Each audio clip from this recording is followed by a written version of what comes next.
Hello, ladies and gentlemen, and welcome to the first week of high school football playoffs. I'm Jordan Wood, joined by Kyle Cumberland. Josh Walker runs the camera for us. Blake Heisey's doing graphics and ads for us tonight in the broadcast booth. Tonight, the Lee Summit Tigers are taking on the Rockhurst Hawklets. Kyle, what are you looking for out of the Tigers tonight? Well, out of the Tigers on their side of the ball, we got to be looking at their offense. They've come off a great game against Truman. Darius Pearsall been playing some great football, and that matchup goes very well against Coach Servio and that Rockhurst defense. They've been playing great football. They don't have the best offense, I'll be honest. They only have one returning member from last year, but when they get in the 30, it's almost a guaranteed field goal. That kicking unit is very strong, so we'll be looking at a close one here tonight. Rockhurst has won the toss. They will defer to the Tigers. We'll take a quick break here before we get things started. Hear a word from our sponsors. Today is a new day. A day we've been waiting for our whole lives. We've put in the work to get to this moment, to have this opportunity to come together as a team. Everyone knows KC is on the rise, but what they don't know is we're just getting started. Oh, yeah! Community America, powering the rise of Kansas City.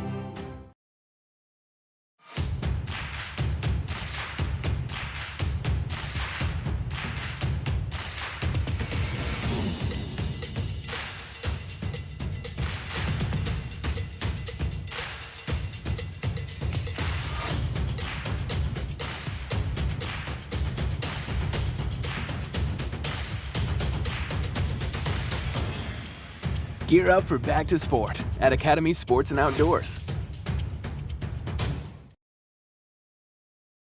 The teams have taken the field. We're getting ready here for the kickoff tonight. Kyle, what have you seen out of this Tigers returning unit here that maybe can give them an edge tonight for their offense to get jump-started here? Well, last week we saw Landon Willis and Nate Morris, two firepower as returners for the Tigers. They got them up, several yards to 50 to 41. One has yet to be taken to the house so far this season. Maybe it'll be the first game of districts, who knows? But definitely they most likely will put the Tigers in a good position to succeed on their first offensive drive. Owen Lawson steps back ready to give the ball to the Tigers to start the night here after the Hawklets won the toss. It's going back to the direction of Morse. He'll pick it up at about the 2-yard line, going straight up the middle. He's got a seam to the right, and it looks like he just kind of dove down there right around the 19-yard line. So we get to see Darius Pearsall and the Tigers take over for the first time tonight and maybe try to get some points on the board for Lee Summit as they look to start this ball game off. Absolutely. So far this season, Darius Pearsall has just been outstanding, almost 2,000 passing yards, 18 touchdowns. He's second in total passing yards in the state. These are some numbers that are unprecedented. Lee Summit hasn't seen these numbers since Drew Locke was their quarterback. Pearsall has really been a solid quarterback for the Tigers so far. We'll get our first look at him here. He's in the shotgun, the lone man in the backfield.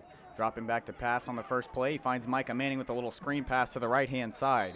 A couple blocks from the Tigers, and Manning gets about 4 or 5 yards there, pushing it up to the 24-yard line. Manning was able to get a couple blocks there to allow him to make it probably 2nd and 5 from what I've seen. Manning's been their main ball carrier, and we see he can catch as well, too, tonight. So we'll see again Pearsall appearing to be the lone man in the backfield. We saw the Tigers go with this set at the start of their last football game. So we'll maybe see the change to that more traditional lineup here with Landon Willis in motion. Pearsall dropping back, looking to his left. It will be Willis to the left-hand side. He's got space, trying to get around one defender to push to that first down. And it looks like he might have done so. Some Tigers on that sideline wanting a flag thrown for a little excessive action there after he was pushed out of bounds. They won't get it, but the Tigers will move the chains. Yeah, it looks like he was brought down with a little bit of attitude, but Willis is one of those guys taking more of a defensive role this year with 50 total tackles on the season, but he still can catch with 149 receiving yards, so it's no surprise that they're getting him involved in the offense early on in this one. 5 receivers out there for Pearsall right now. The lone man in the backfield still. We got a man in motion. It's Willis once again. Pearsall dropping back to pass. Some pressure from the Hawklets. He's one down left side of the field. It's Nate Morse. He caught it. A huge gain for the Tigers to start this game, and they're inside the 30 in the Hawklets territory. How about that? A quick start for this Tigers offense. He put the biscuit in the basket with that one. Darius Pearsall on fire. He lobbed it downfield.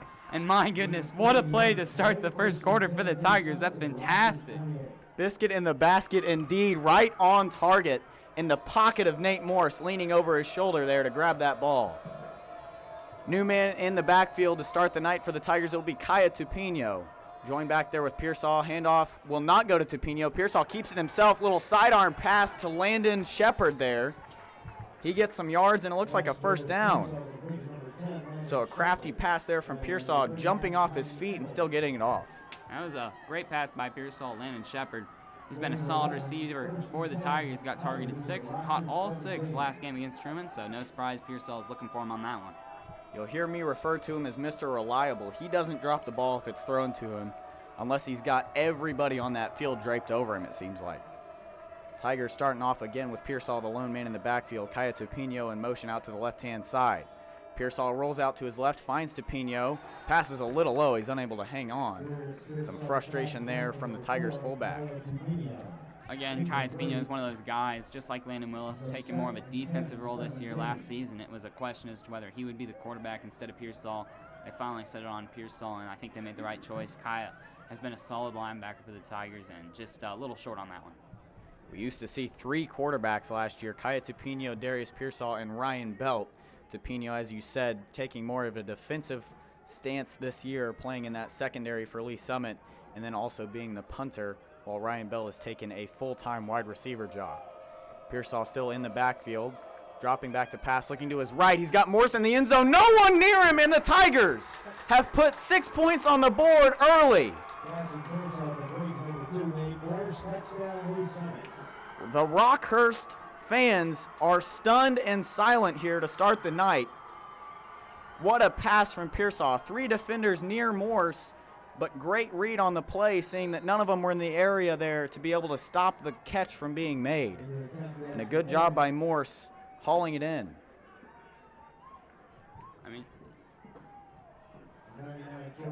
Huffman's extra point is knocked through the uprights. He's been great these last couple weeks. It won't change here. 7-0 Tigers with 10:30 left on the clock here in the first quarter.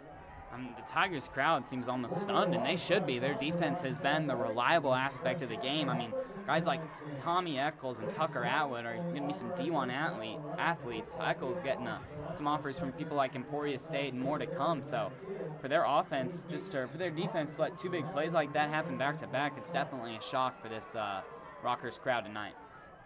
A shock indeed, but this Tigers offense has been relentless all year. And I think we'll see him try to hone that in as the night moves on. We talked to Tyler Terrence before the game tonight. He said that the teams would start off kind of slow, trying to feel each other out, maybe throwing some different sets in there that they normally would run. But you'd kind of see the similar Tigers come out there later in the game.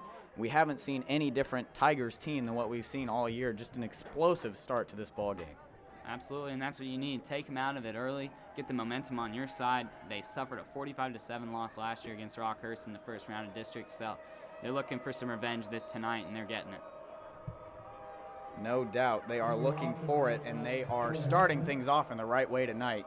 Nate Morse has been that target all year long, and he is staying that way right now. Huffman back to boot it off. He oftentimes will find the end zone. This one bounces a little short, picked up at about the 15-yard line. A good return here from the Hawklets to start things off. There was some space down that sideline, just pushed out of bounds at the end, and Max Williams gives them great field position to start their first drive. Max Williams has been a reliable running back for the Rockhurst Hawklets.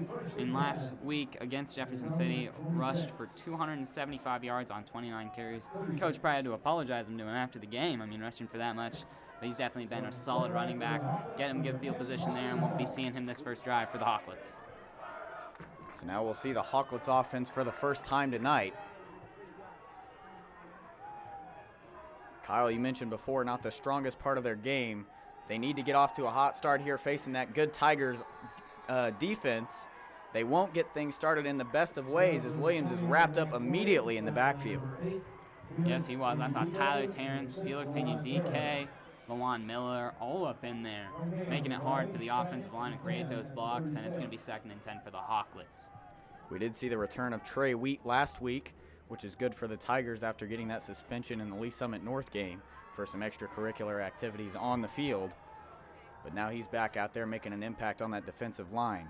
Hummel drops back to pass. Ooh, Thomas Smith was in the area. He was about to shoot that gap, but saw the pass was a little high. So now it'll be 3rd down and long here for the Hawklets on their first drive. It's almost fortune that the quarterback overthrew him on that one, because Thomas Smith, like you said, he read that perfectly. He was just waiting for that interception. He already has 2 on the season, and he was wanting his 3rd there, but just wasn't able to get it. We did see that clutch interception from him a couple weeks ago, playing against Park Hill South, a 90-something yard return for a touchdown. Hummel drops back, fakes a handoff, rolling out to his right. He's got a man, and it's batted down by the Tigers. Michael Garozzo in there to stop the play, and the Tigers are going nuts. It'll be 4th down now, and the Hawklets are going to be forced to punt, and it's already 7-0 here, Tigers. I mean, like I said earlier, this Rockhurst crowd is almost dead silent. And even though the Lee Summit High School loud crowd is all the way on the other side of the field, you can still hear them. They're the only voices on this field tonight. And with that 3 quick and out, we're going to see the Tigers offense get another chance to get some points up on the board. So now we'll get to see the first look at Willis returning a punt. The snap was a little high. Good job to corral it. Willis drops back, fields it about the 24. He breaks a tackle moving down the left-hand side of the field, where he's finally brought down about the 44-yard line. A hard hit and some oohs and ahs finally from this Rockhurst student section over there on that left-hand side of the field. You know, during the offseason, the Tigers invest in helmets, allow them to detect some concussions, and we'll see. Maybe Willis's helmet went off there, because that was a big hit, like you said, on the sideline. But again, that Rockhurst kicking game is just spectacular. Kicked it all the way to the 20-yard line. Willis was able to return it out to about the 44-yard line, and that's where they're going to have field position from this drive. We talked already about how great this Tiger offense is. With already having a lead, 9:30 left here in the first quarter, they'll definitely be looking to add on to that here quickly, maybe get that defense back out onto the field, earn them the ball once again. Willis is still on the field. He will be receiving the pitch here. Nothing much coming out of it. Another big hit that he has to absorb as he's brought out of bounds about the 41, 42-yard line for the Tigers. You know, Terrence said they would be trying some new stuff, and maybe that was what he was talking about. Didn't quite work out. It's the first pitch Willis has received all season, but passing is definitely the strong suit for the Tigers, and we'll see them probably do that here on 2nd and 11. Pearsall, the lone man in the backfield here in a shotgun formation. 5 receivers out there on the field for Lee Summit. The snap, a flag is thrown. Play is going to be waved dead as Mr. Consistent grabs the ball once again, but it won't matter. And it'll be an offsides on the Tigers. So they'll have to march backwards a little bit. We saw against the Liberty North game, penalties was definitely a problem for the Tigers. They nipped it in the bud against Truman, but happened in offsides early on is not good for the Tigers. Not a good sign at all. Maybe just some nerves coming into play. We mentioned some of those new sets. Felix Anudike is marching out onto the field. Those of you that watch Tiger football a lot will have heard of this guy on the defensive end. He's back there in a fullback position for Lee Summit. So we'll maybe see some trickery in the works here. Maybe he's just out there to have another big body to block for Pearsall. Other than Anudike, no other men in the backfield besides Pearsall. Man in motion here for the Tigers looks like Kaya Tupino. Snaps a little high. Pearsall keeps it himself, tries to run it up the middle. He's going to get a few yards out of that one, getting it to the 41. It'll be a 3rd and 13 for the Tigers. Yeah, it looks like unless they don't pick up this 13 yards, they might be punting for the first time tonight. But we mentioned Rockhurst kicking game and punting game, but Tigers have a reliable one as well with Kaya Tupino, so shouldn't be a problem. Obviously looking to pick up the first down, though. We might see the big arm of Darius Pearsall rather here, all on 3rd down. The Tigers have a long ways to go. Joined in the backfield still by Anudike, 4 receivers out there for the Tigers. He is dropping back to pass. It's batted down. So now the Tigers will be looking at 4th and 13, and will no doubt be punting it away here using the big leg of Kaya Tupino. Absolutely. The returner is going to have to drop back a bit farther than he would for any normal punter, but Kaya Tupino definitely has a leg on him, plays for the soccer team, and it shows. So it'll be Henry Krebs back to receive the punt from Tupino. Tupino receives it. Good snap. Gets it up. It was nearly blocked. So the Tigers will likely just jump on this one. It's rolling around, and it will be picked up at the 41-yard line. So the Hawklets still not great field position, but some good starting grounds for their next drive.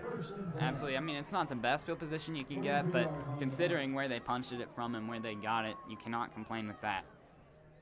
A little bit of maybe tiredness coming from this Tigers team, starting off a little slow on that offensive end after the first drive.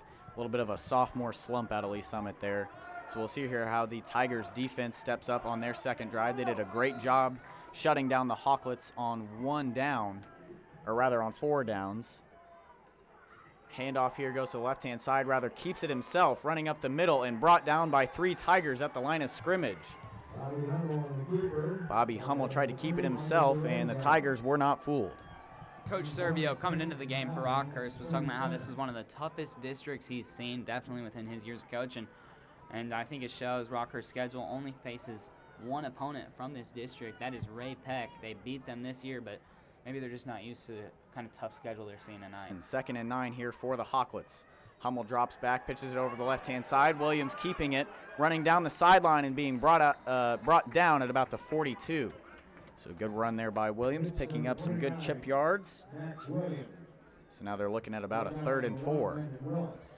3rd and 4, and I wouldn't be surprised here if they pitched it to Max Williams, their quarterback. He's kind of a newer guy. This is only his 5th game starting. He's had some trouble throwing picks and interceptions. Sometimes he can't see over the line and just chucks it downfield. Coach Servio has been telling him just to throw it away, and Max Williams has been getting a lot of carries as a result of that. Bobby Hummel is 6 feet tall, but it is tough whenever you come out there for the first time for the varsity guys. Williams keeps it himself, going to the right-hand side rather on the pitch. The Tigers are all over it and just swing him out of bounds there, grabbing hold of his arm and just throwing him out. So it'll be 4th down and about 4, and the Hawklets likely will be punting away once again. Yes, they will be punting away again. It looks like the offense is probably going to have some tough field position as their punter is one of the best in the state. Be looking for them to start around the 20-yard line. But again, on that first drive, they did start around the 20-yard line, and you saw what they did with that. So field position shouldn't be a problem for Darius Pearsall in this offense. We appreciate you tuning in to this first week of the postseason here at high school football. I'm Jordan Wood, joined by Kyle Cumberland, the 2 guys running cameras and graphics for me, Josh Walker and Blake Heisey in the booth as well. They do a great job keeping you guys updated on things that we're not able to tell you guys what's going on with our mouths. Dropping back to punt is Owen Lawson. It's a long one. It'll be picked up by Landon Willis, or rather received by Landon Willis, and he'll have nowhere to go. Hawklets all over him, so he'll be dropped at about the 20-yard line. Landon Willis taking another big hit. That's like his 3rd or 4th one already in this first game. 6:06 left to play in the first quarter, and the Tigers are going to have to start at the 20-yard line. 7-0 our score. The Tigers got off to a hot start whenever they scored on their first drive, and they've shut the Hawklets down now 2 times on defense. So we'll see now the Hawklets defense come out and try to stop the Tigers once again. They did a good job on their last drive that Lee Summit had. So now we'll get to see Lee Summit get the ball once again, and this is a little more traditional setup for him. Kaya Tupino in the backfield with Pearsall.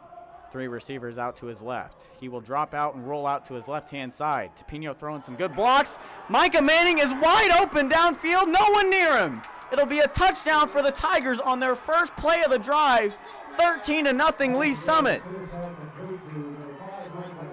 No one in the same area code as Micah Manning, and he shows off that track star speed, getting into the end zone in a hurry. Yes, he does exactly that. Makes him move off the line, and from there, it is his track speed. He got first in the state on the 200 meters last year, and it shows. You can just see the jaws drop. I know we don't have a camera put it on this Rockhurst crowd, but fans everywhere are stunned at the Tigers' early 13-0 lead. There is no noise coming from the fans here on the Rockhurst side of things. Huffman boots it up and through the uprights. He hasn't missed a dang kick here through these last few weeks. He's doing a great job for the Tigers getting those extra points that matter. So the Tigers now up quickly, 14-0, 5:55 left here in the first quarter. Kyle, what have you seen out of the Tigers so far that you like? I mean, it's the passing game. It's been the story of the season for the Tigers. Darius Pearsall, a Missouri State commit, and it shows. He's been passing it up, and we talk about their weapons a lot, but they've been proving it tonight. Nate Morris had 2 big catches, 1 for a touchdown in the first drive, and now Micah Manning. We said it doesn't matter where they start on the field. They were backed up to their own 20-yard line, 80 yards down the field in one play. And that doesn't tell you the explosiveness of the offense. I don't know what does. They have got so many weapons. We like to make comparisons in the booth a lot of times because people watching, they probably watch the Kansas City Chiefs being from this area. The Tigers have got weapons just like that Kansas City offense. Anywhere you look, they've got a chance to burn you downfield in some major ways, whether it's a guy you think is going to do it or not. And that's kind of the scary thing is they've got so many weapons. They can throw someone out there. You're not going to expect to see the ball.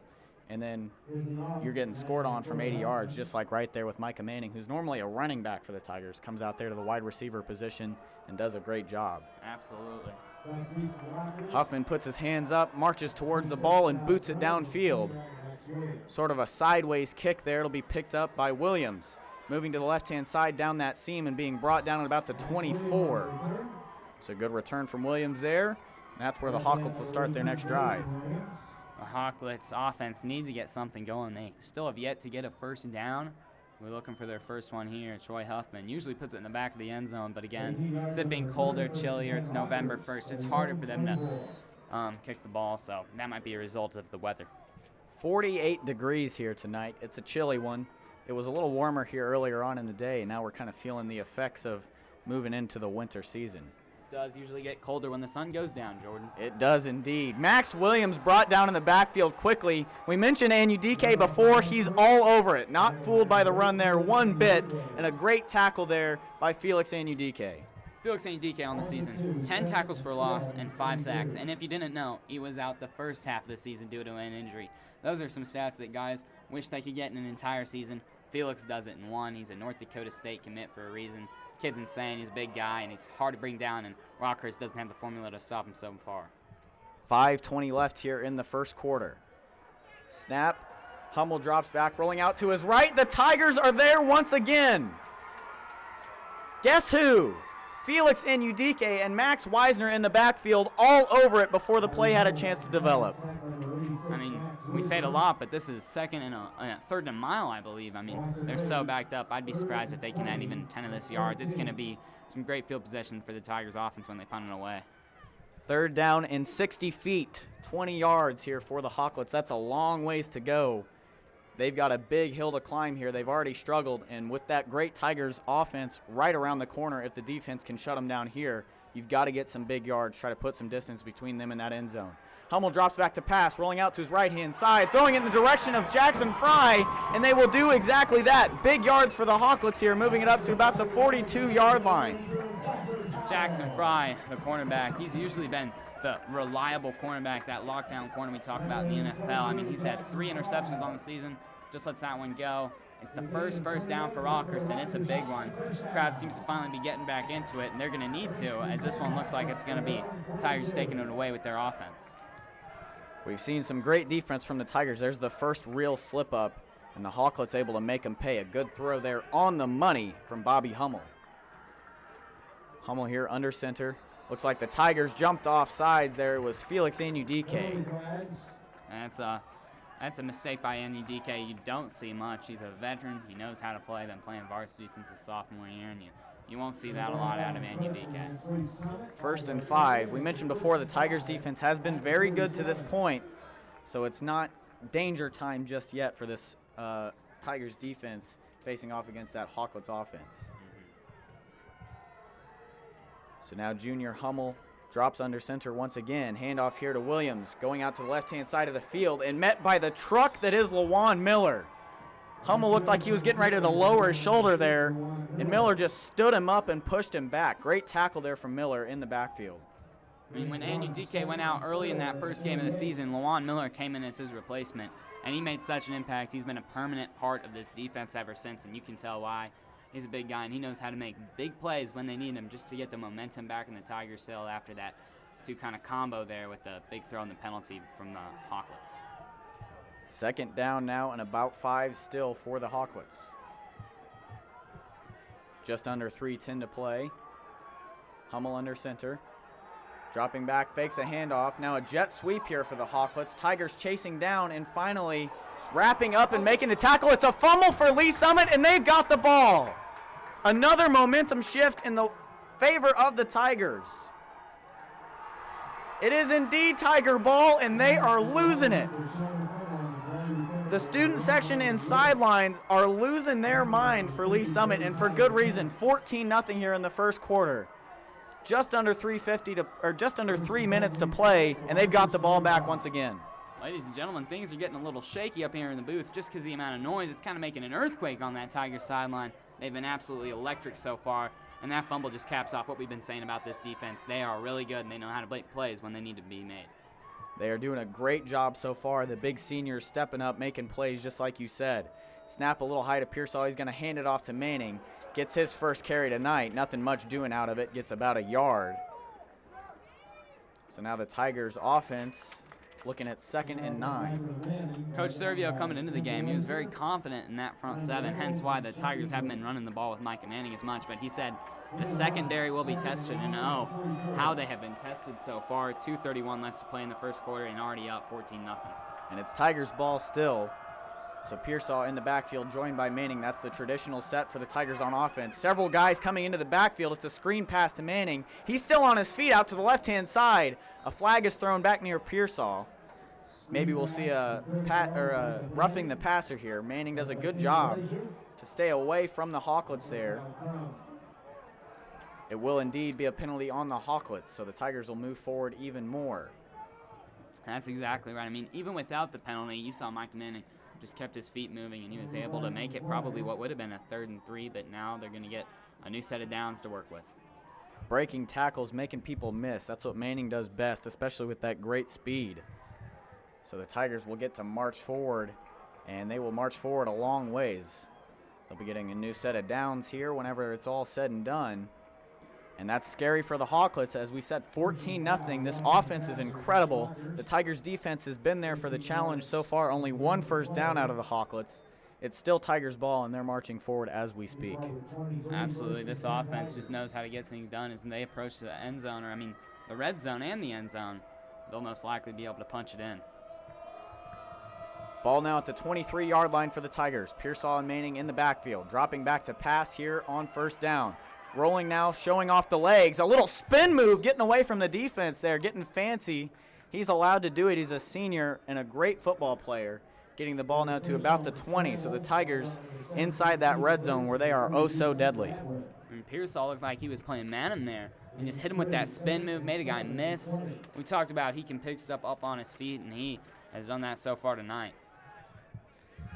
So now looking at about 2nd and 7 are the Tigers. Pearsall is not a guy that likes to slide either. He likes to run into people like a big running back does.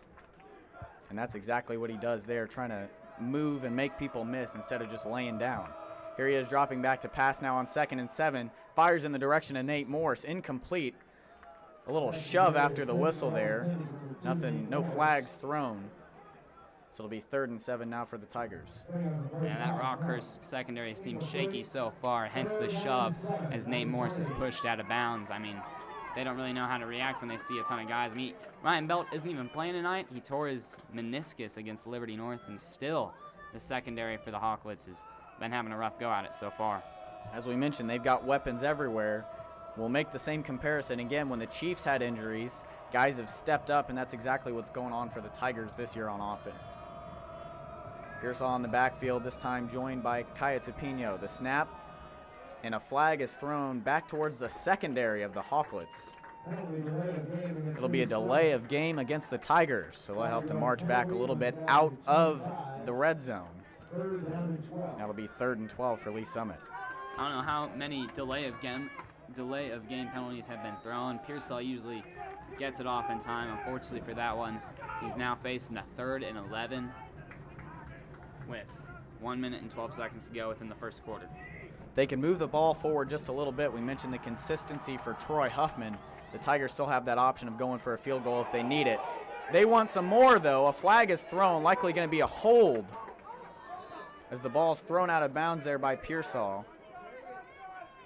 It's going to be holding on the offense, as that was fairly clear. You probably heard some of the crowd yelling for it as soon as it happened, but I don't think they'll accept it, as it's going to bring up 4th and 11 if they don't accept it.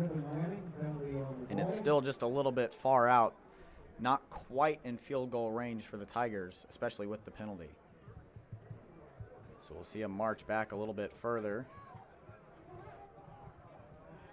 Likely we'll see whenever it does end up, that's a long ways. That's a long ways even for this Tigers offense. The ball moved all the way back to the 42-yard line. They've got to get the ball to the 9, or to rather the 14 for a first down, so a long ways to go. 3rd and 29 for Lee Summit. I mean, I don't want to be that guy that's always positive, but if anyone can do it, it's Pearsall in this offense. So here's to hoping if you're a Tigers fan. Pearsall likely going to be the lone man in the backfield here. Micah Manning moved out to a wide receiver position. 5 wideouts there for the Tigers. Runs up to his line, barks some orders at him. Drops back now, receives the snap. He's going to keep it himself, trying to run it up the middle. Doesn't get much out of it. So the Hawklets all over that one there, and it'll be 4th down and a long ways.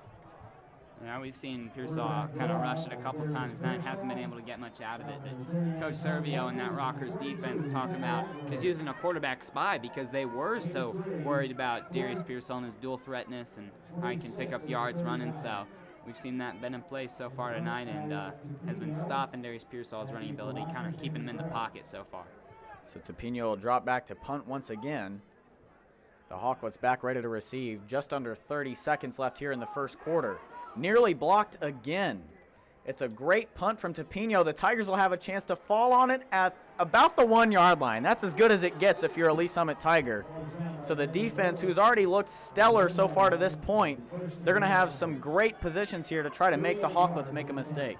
Absolutely. I mean, when you have Lawan Miller, Michael Grozzo, Felix Anyadike, it's not too unreasonable to realize that the Rockhurst Hawklets are going to have to be quick getting this ball because then at the 1-yard line, they are in a very dangerous position.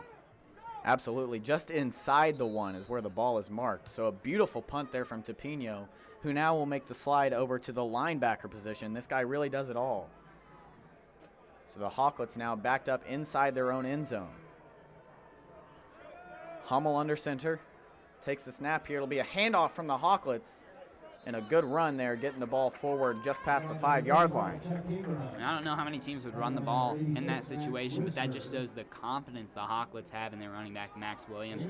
He's been a stud for them so far tonight, and no surprise they run it there. He gets about 5 yards, and that should bring us to the end of the first quarter, and we'll be back for more with the second.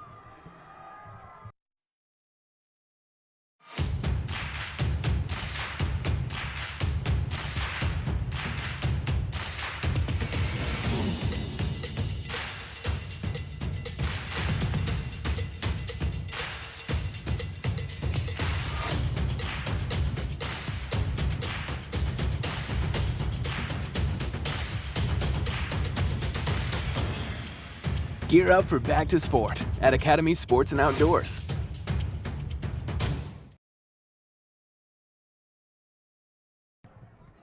We're back here bringing you coverage of the first week of high school football playoffs. The Tigers up 14-0 here as we start the second half. We were expecting a little bit of a closer game. They've been all over the field making big plays, and right now the Hawklets are backed up just about as far as you can get. They've done a good job moving the ball forward thanks to a run from Chuck Ingram just before the first quarter expired. The ball is marked at about the 6-yard line for the Hawklets as we switch sides of the field and get things started here for the second quarter. You know, coming into this game, we knew the Tigers offense had weapons and that the Rockhurst secondary would be tested, but so far tonight, they've been getting the works in and the offense just hasn't been able to generate anything. Let's see if something changes as the second quarter goes underway. Handoff to Williams here to start the second quarter. A good run getting the ball over to the sideline there, pushing it out of bounds just short of the first down at about the 9. So good job by Thomas Smith to get there and force him out. It'll be 3rd down and about 2 for the Hawklets. It'll be their first 3rd and short of the evening. We'll see if they can pick it up. They haven't been fantastic on 3rd down so far, but with this running game, I wouldn't be surprised if they pick it up with ease. We can't be surprised if they do get the first down. They did have that 3rd and 20 that they completed earlier that no one really saw coming. So we'll see here how the Hawklets are able to respond to 3rd and 2. It'll be a pitch to Ingram, or rather to Williams. He's got some space to the left-hand side. Gets a first down here for the Hawklets before he's brought down at the 17. So it'll bring up the 2nd first down so far for the Rockhurst Hawklets tonight. They seem to be kind of finding their groove with that running game. Might see them being able to make a drive out of this one, maybe putting some points up on the board. We know they have a good kicking game. If they get inside the 30, it's not unreasonable to expect them getting 3 points. So we'll see how far this drive will get down. Maybe finding their groove a little bit are the Hawklets. This time not under center. Snap will be to Hummel. It's a run, and guess who's there? Felix Anudike for the Tigers. That guy is all over the field, and he was back there in just about a second, all over the run play there, not allowing it to go anywhere, forcing him back a couple yards, back to the 15 is where the ball is spotted at. Jordan, you said he was back there in about a second, and I wouldn't be surprised if he was. He is a track star, stopping him so far today. And you see he's got some speed whenever he does get there in the backfield.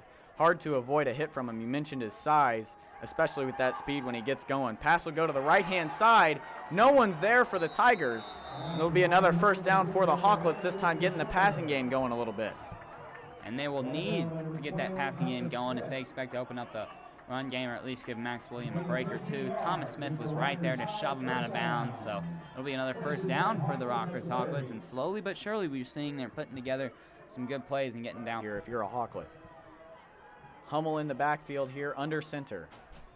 2 men in the backfield. He's going to drop back, faking a pass, and now it'll be a delayed handoff to Williams. He's brought down hard. The ball fell on the ground, but it's marked dead already. Yeah, I mean, if he doesn't get tripped up there, he was running like a train. He could have been getting that first down, but unfortunately he was tripped up there, and it'll be limited to a 5-yard gain. So now we'll see 2nd down and about 4 here for the Hawklets. Ball marked at the 35-yard line. So good job there, kind of fooling the Tigers, stuttering, making a little bit of a delayed handoff, and a good job by Williams to bust it up the gut there and get what he could. Hummel dropping back, pitches it out to Williams, and he's brought down very quickly in the backfield. That was not Williams, that was Wilson Seltzer in the backfield. Brought down quickly again by the Tigers. Felix Anudike is there once again for Lee Summit. Again, every single time it seems like Anudike makes a play, you can just hear the loud crowd for the Tigers get back into it. And ever since that first big play, they have been nothing but noise, and it makes it harder on an offense to focus on the snap count and all that when you got these fans of the opposing team just screaming. Makes it frustrating as well if you're a Hawklet to hear all those screams coming from that student section of Lee Summit and them getting into the game. Snap is a little high. Fake handoff here. Pass goes to that right-hand side again. Nearly broken up by the Tigers, but a good job hanging on to it. Well, that was Thomas Smith. Yes, Thomas Smith has been making some great plays tonight. He was reading that one. If he was just a step sooner, he probably was able to pick it off, but still able to knock it away. And now it's going to be, oh, never mind. He caught that ball. 1st and 10 Rockhurst. So good job by Bashoner there to make the play way downfield here in his senior year. He's become a problem here for the Tigers at 6'4", 205. That's a big guy right there, and he's making a big impact so far here for the Hawklets. It'll be a handoff here going up the middle. It's Seltzer again. Nothing really doing there. The Tigers all over it once more. Yeah, he's trying to make a second effort, but as soon as he started to attempt that, Tyler Terrence just pummeled him to the ground.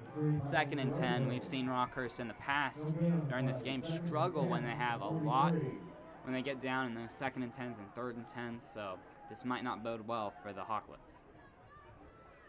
Just under 8:30 left here in the first half. We'll give you our halftime predictions and kind of wrap up things here in the first half at halftime before we get things started in the second half. Don't go anywhere whenever it does reach halftime. Once again, the Hawklets here. Done that so far. They'll be moving the chains again, and we've seen them not quite explosive, not quite as fast as that Tiger offense, but they are able to string some drives together, and that extreme intensity that the offense brought has kind of been quieted down as the Hawklets find their groove.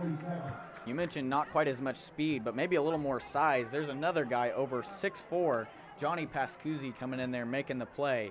That's a junior and really doing there for Chuck Ingram. And it's very and some big boys out there being receivers and tight ends for the Hawklets. So we'll see him maybe use that pass game a little more, because the Tigers, where their strengths are on defense, is on that defensive line, and they've been shutting down that run game for the most part so far. Hummel back, receives the snap a little high, dropping back to pass to that right-hand side. He'll keep it himself. Several Tigers there. No one able to make the tackle, but a big hit from LaJuan Miller there, lifting him up off his feet. Maybe saying sorry there. He kind of went over and said a couple things to him, patted him on the shoulder, and walked away. That was a breath taker there from LaJuan Miller. Absolutely, and when it's your 5th game starting, you seem to kind of make some rookie mistakes, and probably should have just slid down a bit sooner, because that hit was big. And as a coach, Coach Savino probably yelling at his quarterback, man, we don't want you to take those hits. Just slide down next time. Nonetheless, it is a good run, and it'll move the chains once again here for the Hawklets. It'll be Chuck Ingram again getting the handoff, rather Williams back out there for the Hawklets. And as we mentioned before, it's been a big part of their game so far this year, but not at this point. The Tigers are all over that run game. And it seems like Coach Thomas game planned well for it. So far this game, we saw maybe it working a little early on, but as of right now, they're getting absolutely squat. So the Tigers, again, all over it. It doesn't really matter who it is on that line, whether it's Trey Wheat, LaJuan Miller, Felix Anudike, Max Weisner, Michael Grozzo, rather, in the backfield. Anyone is getting there and stopping those run plays. So now the Hawklets looking at about 2nd and 11 as they look to progress this drive further. Once again, Hummel in the backfield, passing.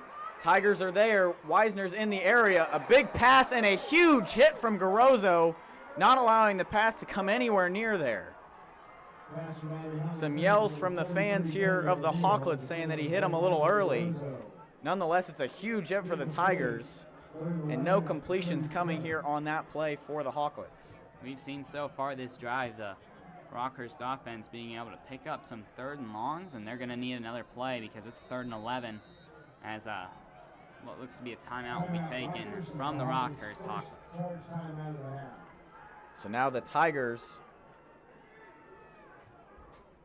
doing a great job on defense.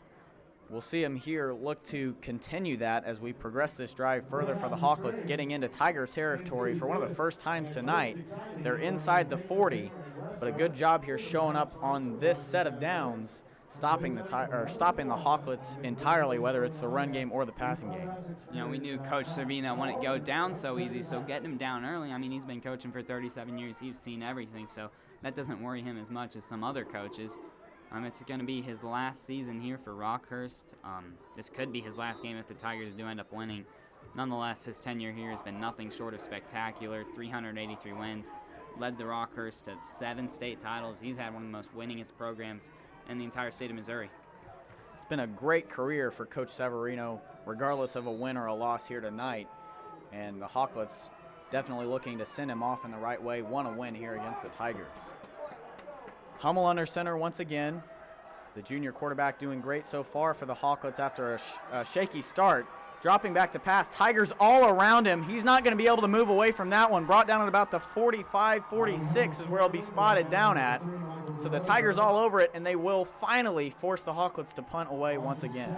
That front 7 for the Tigers has just been phenomenal. We see guys like Kayetz Pino, Tyler Terrence, LaJuan Miller, Felix Andigue, and the list goes on. They've just found a way to stop the Rockhurst offense, and they're going to punt it away as the Tigers offense will get the ball back here, and we know they're dangerous with that football, so we'll see what they can do. Weapons all over the field. That was Ryan Feeney back there forcing pressure that time. The punt's away. It'll be picked up likely down inside the 10, right around the 5-yard line. So we saw a good punt from Kaya Tupino earlier to force the Hawklets into bad territory, and a good punt there from Owen Lawson to force the Tigers back against their own end zone. So we'll see the Tigers kind of having to dig out of a hole of their own as they look to start this next drive. You know, I wouldn't say they're familiar with it, but they definitely know how to dig themselves out of a hole, and we'll see how they approach it with this one. So the Tigers now, Pearsall will have his feet getting wet here back in his own end zone. We'll see him and Manning try to dig their way out of this hole that they've gotten themselves into thanks to a great punt here from the Hawklets. Pearsall dropping back to pass here on play number 1. Finds a man to the right-hand side. It'll be Nate Morse. He's got big yards and great speed. He'll get the ball forward to about the 25. So already the Tigers look like they've got their backs away from the wall, and they're moving up the field with ease here on just the first play of the drive. Yeah, we said they had to dig themselves out of a hole. Well, they just threw themselves out of a hole with Nate Morris picking up that ball. Great weapon for the Tigers. 4 touchdowns this season. I mean, you talk about a guy who's 5'8". We've mentioned it before. Making plays like he does as a junior is just nothing short of phenomenal. A great weapon for the Tigers to have next year. It'll be Morse again, this time on a jet sweep. It's been successful for the most part when the Tigers have used it this year. This time nothing doing. He'll be brought down at about the 20-yard line. We've seen him been used in sweeps before. Not that much. He's much more of a receiver rather than a rusher. So they're going to lose 5 on that one. 2nd and 15 to go with 4:42 left in the second quarter. 2nd and 15 now for the Tigers after the 5-yard loss. Ball on the 20-yard line. Pearsall and Tupino in the backfield. 3 receivers out to the right-hand side. Pearsall rolls out to the right, fires one over to the right-hand side. Looked like the intended receiver there was Landon Shepard. A rare drop from him. So we saw Shepard drop that one.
For the City on Monday.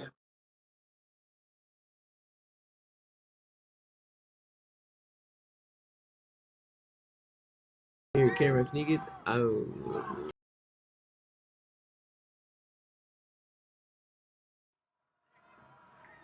That's not it.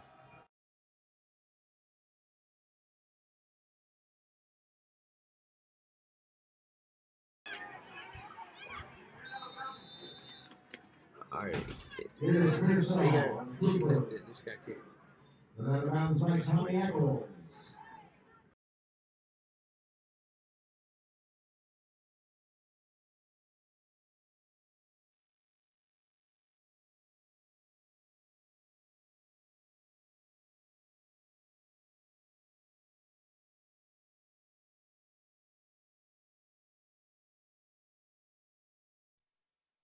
I can hear it.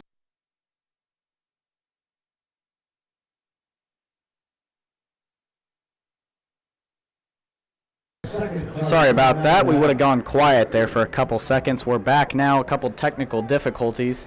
We're not entirely sure where we left you off, but we are back. Lee Summit here, 4th and 4. So we'll see what the Tigers do after a timeout coming from Rockhurst. They only have 1 timeout left, and we saw Truman early on in the first half. They wasted their timeouts, and it came back to bite them in the butt. And now Rockhurst only have 1 timeout left with 4:19 left in the second quarter.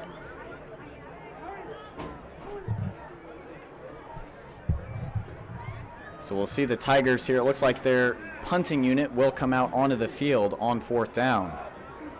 14-0. We haven't seen a score in a little while. The Tigers' offense has gone a little bit stagnant from the start, and we haven't seen a whole lot moving out of the Rockhurst offense. They've gotten their feet under them a little bit after a shaky start, but nothing more than just that. It'll be a fair catch here on the punt by Tupino, so it'll be starting the drive at about the 32-yard line. Yeah, it's kind of the opposite of what we've seen out of the Tigers in the past. I mean, usually Nate Morse even said it themselves. They are slower starters and they pick it up in the 3rd and 4th quarter, but in the first quarter they were electric. Maybe they switch that around. Hopefully they'll be able to keep up the pace that they put on themselves within the first quarter as we go throughout the 2nd, 3rd, and 4th quarters. Left to play in football. 4:13 left here in the second. Rockhurst taking over now at their own 32-yard line. So we'll see Hummel under center here. It'll be a fake pitch, and it'll be a handoff to Williams to the left-hand side. Tigers are in the area, and they'll finally bring him down. A good run there for the Hawklets, and a good tackle by Trent Fell. As Trent Fell, been very good for this Tigers defense and offense. Sometimes he's put in there. So far this season, he's a senior, been playing football for all 4 years, and he's been a consistent part of this Tigers team. As Rockhurst will have their first, second, and fourth of their drive. So a handoff will go up the middle here. It'll be Ingram, and a good run getting the first down for the Hawklets and moving the ball forward to the 46-yard line now for the Hawklets. And we mentioned the guy to watch out for was Max Williams coming into the game, but now we've seen Ingram get his number called. Maybe it's been a switch up by Coach Servio, knowing that Coach Thomas would have game planned for Max Williams, putting Ingram in there, and he's been doing well for Rockhurst. So now we'll see another first down for the Hawklets, as I mentioned, getting their feet under them. They're starting to pick up some yards. Handoff here to Ingram. The Tigers are there pretty much as the play starts. Felix Anudike got a shoelace and didn't really let him go anywhere. Kaya Tapino will be getting credit for the tackle on the play. Kaya Tapino, we've mentioned his name before. He's been a solid part of the defense, and we're going to have 2nd and 6 as the Tigers defense looks to stop the Rockhurst offense with 2:52 and counting in the second quarter. Second down and about 6 here for the Hawklets.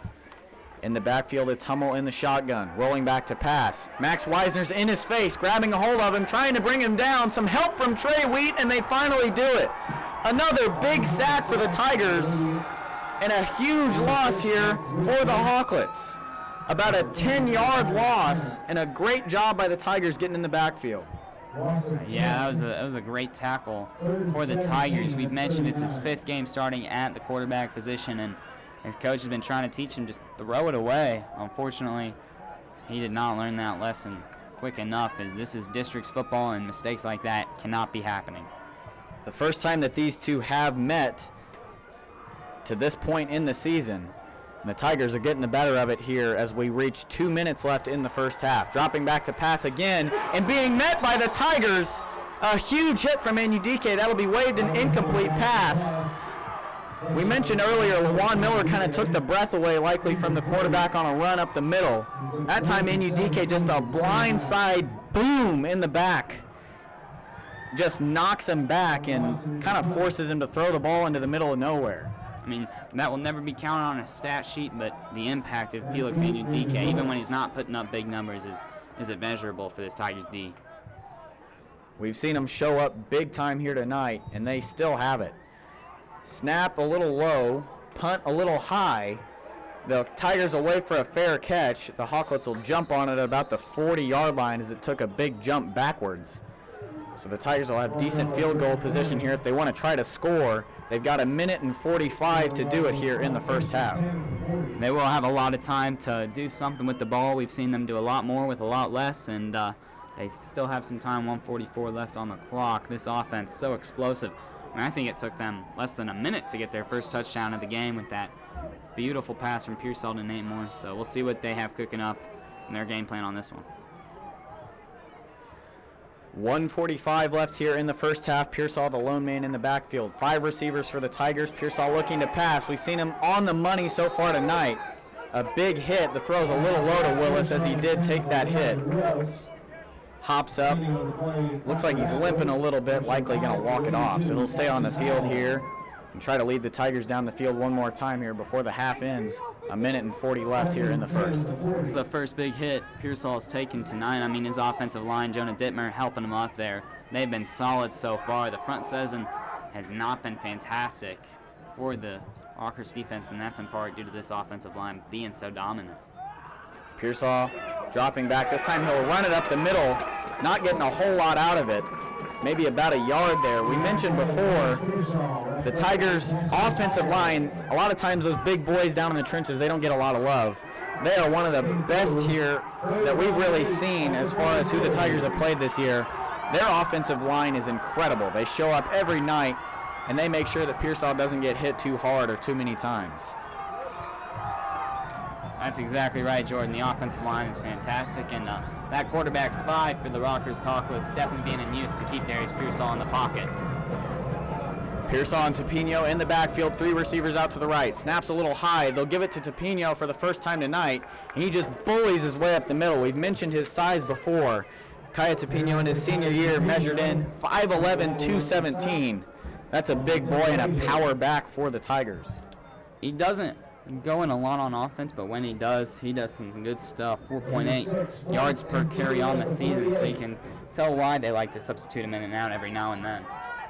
Looks like the Tigers will go for it here on 4th and short. Felix Anudike marches out there helping block.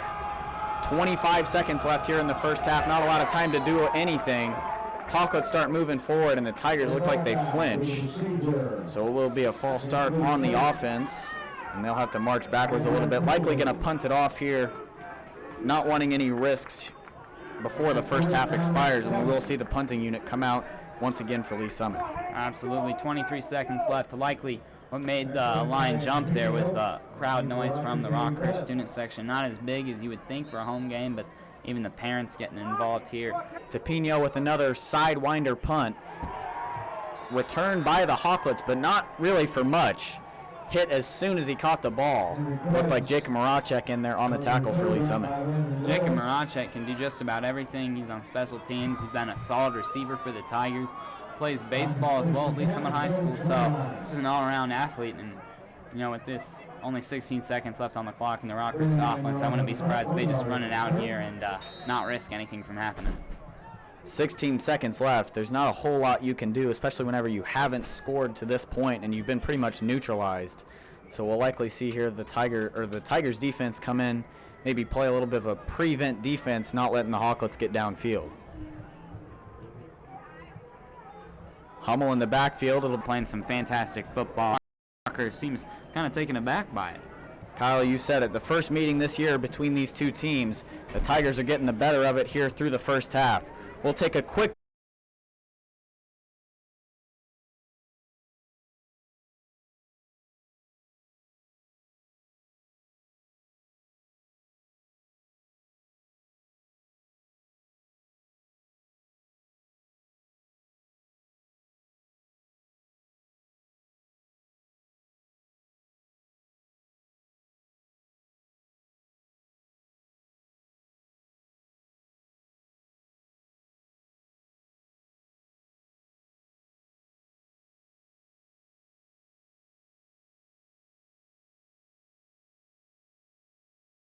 Are you using my hotspot or? we're on the guest access.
Welcome back.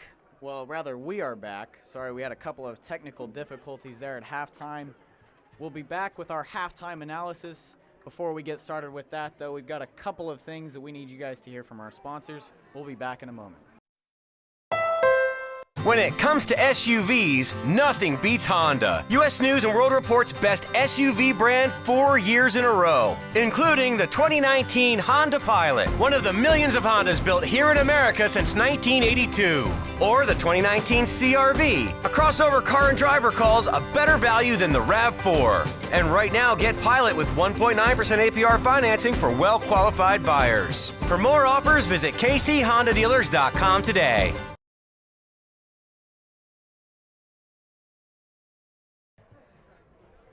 And we're back here getting ready for the second half. I'm joined by Blake Heisey and Kyle Cumberland. We'll start with Blake. What have you seen out of the Tigers so far that's stopped the Hawklets to this point? Has it been the offense or the defense in your mind that stood out the most? Well, both the offense and the defense have stepped up, a ton. The offense, they get very, big plays out. Darius Pearsall is throwing balls, and Nate Morris, everyone else. The defense, Felix, they're all getting in there. It's all super good. The Tigers, I think they're really going to have a chance to win this football game. They've got to keep things going the way that it's already started. Kyle, in your mind, has it been the offense or defense? Blake kind of touched on both of those. Which one has stood out more for you as we go in here to the second half that you think if they keep this aspect up, they've got a bigger chance to win this football game? Well, I agree with Blake. Both have done very well to this point. But, even Coach Servio knew coming into this game that the offense isn't the best. That's been a fact for Rockhurst. So I think the defense doing well doesn't surprise me as much as the way this offense has just been able to cream this defense. This defense is a good defense. They've beat teams like Ray Peck. They barely lost to Blue Springs. They've beat Blue Springs South. They've beat good teams, but they just get ran over by the Tigers like they've been getting run over. It surprises me a little. So it is a surprise to you that the Tigers to this point are winning. Do you think that we'll see a turnaround here in the second half? Are the Tigers going to keep their foot on the gas pedal, or is there a chance that the Hawklets catch up? I might be a little bit biased because I am a senior, at least I'm in high school, but I will say Tigers are taking the dub in this one. Blake, how about you? I think the Tigers, if they keep doing what they're doing, then they will cruise to an easy win here. The Hawklets have yet to put up anything on the scoreboard. If the Tigers continue what they're doing, then they really have a good chance to win this football game. I know. All right, both teams starting to take the field as we start the second half. The Tigers' offense, as these guys have both mentioned, has really had no problem moving the ball at all. They started their game off with a couple quick scores against the Hawklets, and then the defense has come out here and shut them down in every aspect of the game. We talked about how the running game coming into it was a big part of why the Hawklets have been successful to this point in the year. And the Tigers, with their great defensive line, and then the secondary in a couple of instances, has been able to jump all over the running game of the Hawklets, and then they've forced pressure and forced problems whenever they've been forced to turn to the passing game. So we'll see the Tigers here look to continue to do that if they're going to win this football game. Huffman's back, ready to boot it off once again. It's high and deep down into nearly the end zone, and it will be in the end zone. Called a touchback. So the Hawklets will have to start off here on the 20-yard line.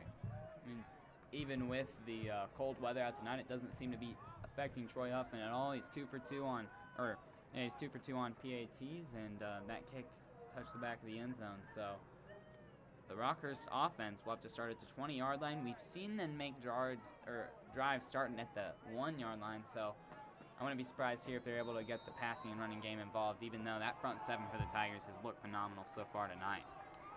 So we'll see the Hawklets start things off here in the second half. Hummel with a handoff, and there's the run game.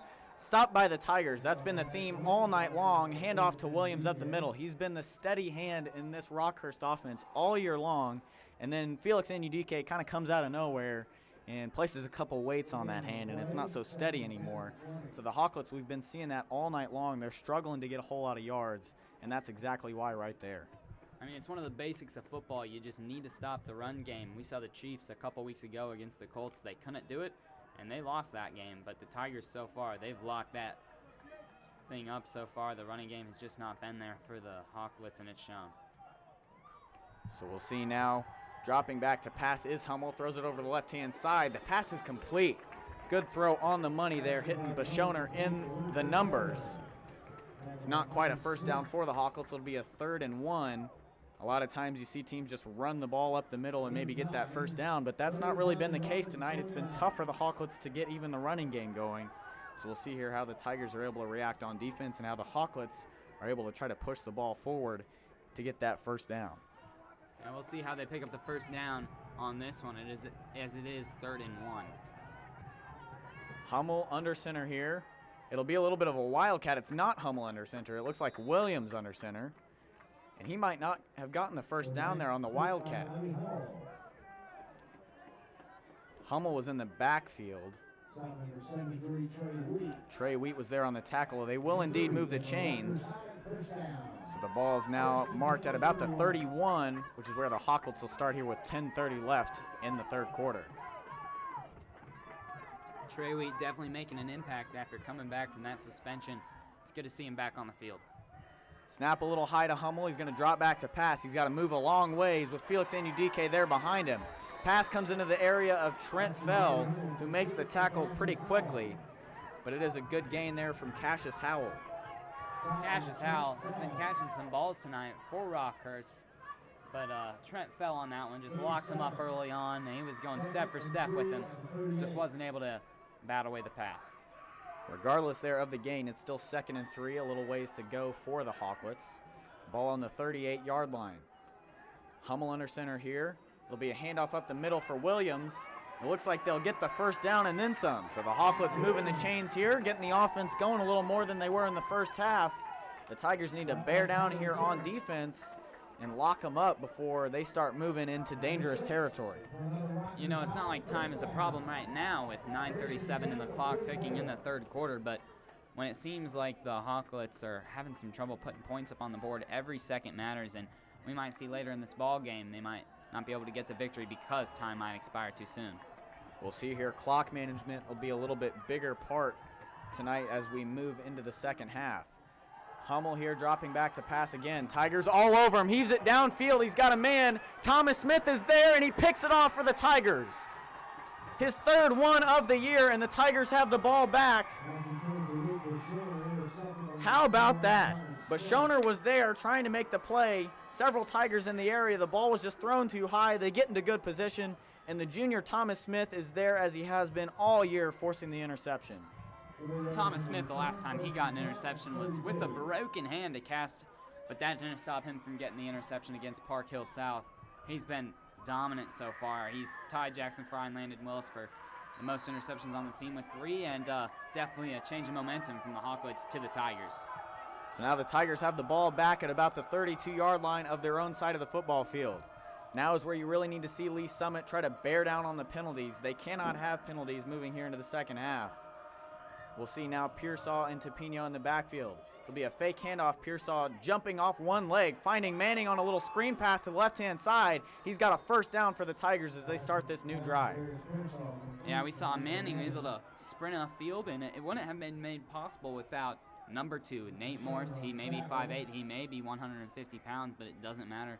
He knows how to make blocks. He knows how to catch balls, and he's been a stud for the offense so far, helping Manning get with the field on that one.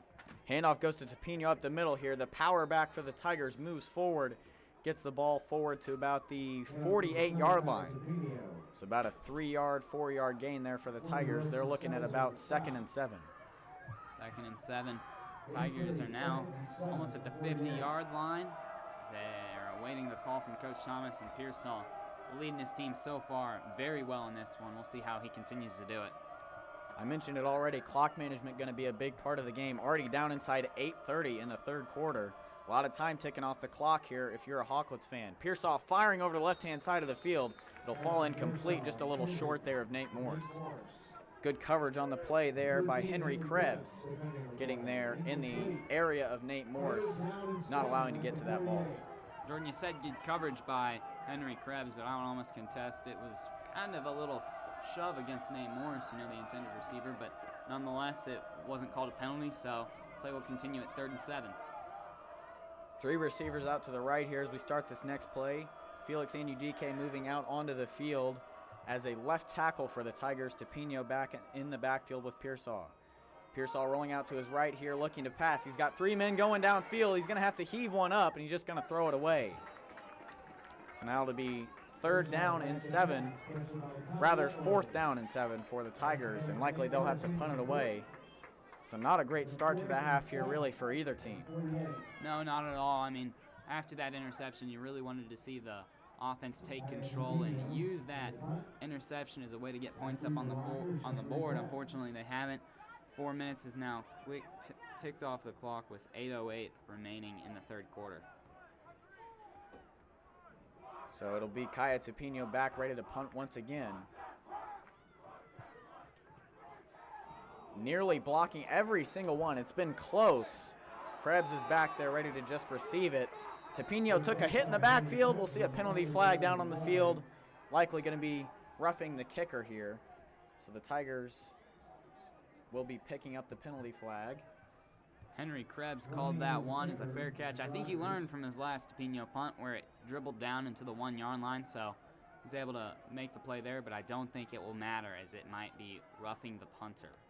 He also ended up getting hit pretty hard on a Tupino punt earlier by Jacob Maracek, so maybe just a little bit of a mental note being placed in his mind. Hey, maybe I should just call for a fair catch next time. The Tigers were all over him on the last 2 punts, and they forced error whenever they've been booting the ball off to the Hawklets. Coach Thomas made the decision after the referee. It looks like it was on Rockhurst. We'll see where the ball will be placed and what will be the result of the call. It was a roughing the kicker, so the Tigers are going to be moving the ball forward a little bit, up to 4th and 2. They'll keep the punting unit back out there, maybe just try to move the ball back a little further so that Rockhurst doesn't get the ball forward to start their drive in too good a field position. Krebs is back inside the 20, waiting to return. Tupino gets it off. Krebs back there. He will call for a fair catch. Tigers hoping for a good bounce. They'll kind of knock it dead and pick it up at about the 13-yard line. So Rockhurst once again backed up pretty far to start their next drive. That's pretty much been how it started all night long. We've got some technical difficulties here as far as the picture goes. We'll try to get that fixed for you guys. In the meantime, we'll be commentating over the game.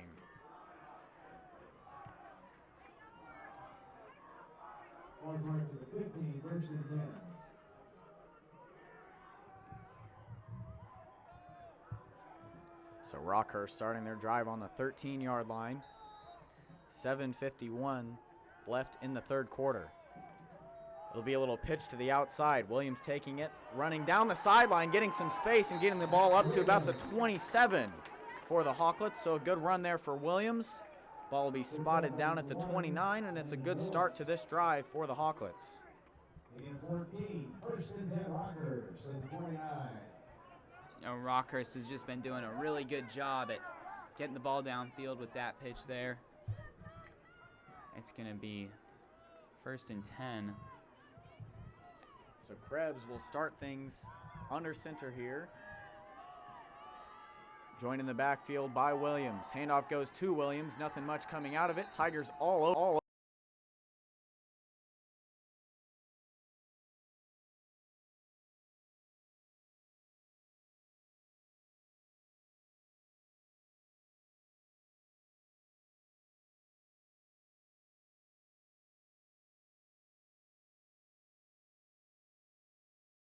Done their job as well as the whole front 7, so definitely nothing to complain if you're Coach Thomas, and Rockhurst is once again going to get the ball.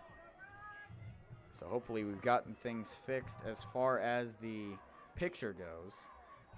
We'll see now a little pitch to Williams again, trying to move things to the outside. He's brought down at about the 31, so not much moving there. Again, the run game for the most part has been shut down by the Tigers' defensive line. And that defensive line has been something else. I mean, I'm not saying they haven't stepped up in other games before, but it seems like the district's pressure came on them and they stepped up to the plate, playing out of their minds right now. I'm not sure what they had for lunch, but it might have been something special. So now we'll see the Tigers try to lock down for good. 3rd down and about 7. 6:10 left here in the third quarter. They've kept good pressure so far on the Hawklets to this point, not allowing any points to get on the board.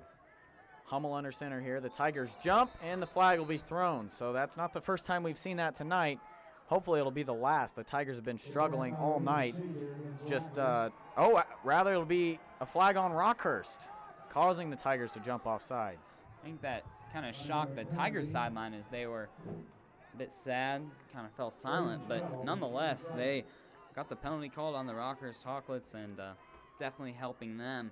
Again, penalties were a big deal in the Liberty North game so far tonight. Nothing too big, just an offsides here, a neutral zone infraction there.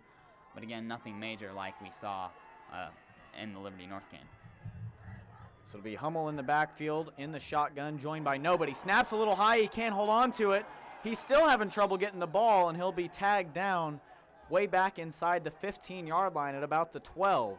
So just a yard inside of where they started this drive, and not a good sign for the Hawklets as they've got a long ways to go. It's going to be 4th and about a mile. And they've got to punt it off and now hope that they can get it deep enough where the Tigers aren't starting off in great field position as they have a couple times tonight. We mentioned they have one of the best punters in the entire state of Missouri, but I don't know. You're going to need one heck of a kick to get it. It looks like they're going to receive it at around the 50, but you never know.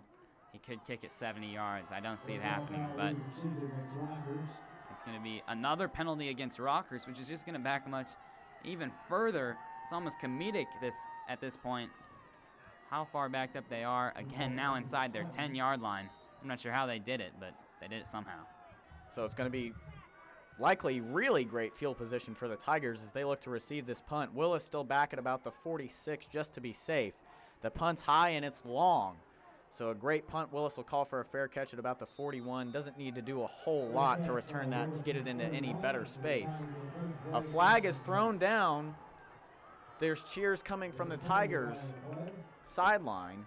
So we'll see here what the call is. Maybe a frustration penalty there called against the Hawklets as they've now seen 2 penalties in a row. Yeah, I mean, for the most part, the first half there wasn't too bad of penalties. I don't think it was a major problem for either team, but now it seems to be getting under the Hawklets' skin when you can't do anything at home and it's your last home game for many of these seniors and your last game of football. You kind of start making those mistakes that you don't normally make or just shouldn't make, and it's helping the Tigers out in this one. If you do end up losing this game, that is the case for Rockhurst. It'll be a personal foul called against the Hawklets. So a 15-yard penalty. The Tigers will move it up further even more. 3 plays in a row now we've seen penalties against the Hawklets. And that one was, as we said, just a frustration penalty, likely something after the play was whistled dead. So now the Tigers have great field position starting this drive off at about the 26 inside Hawklet territory.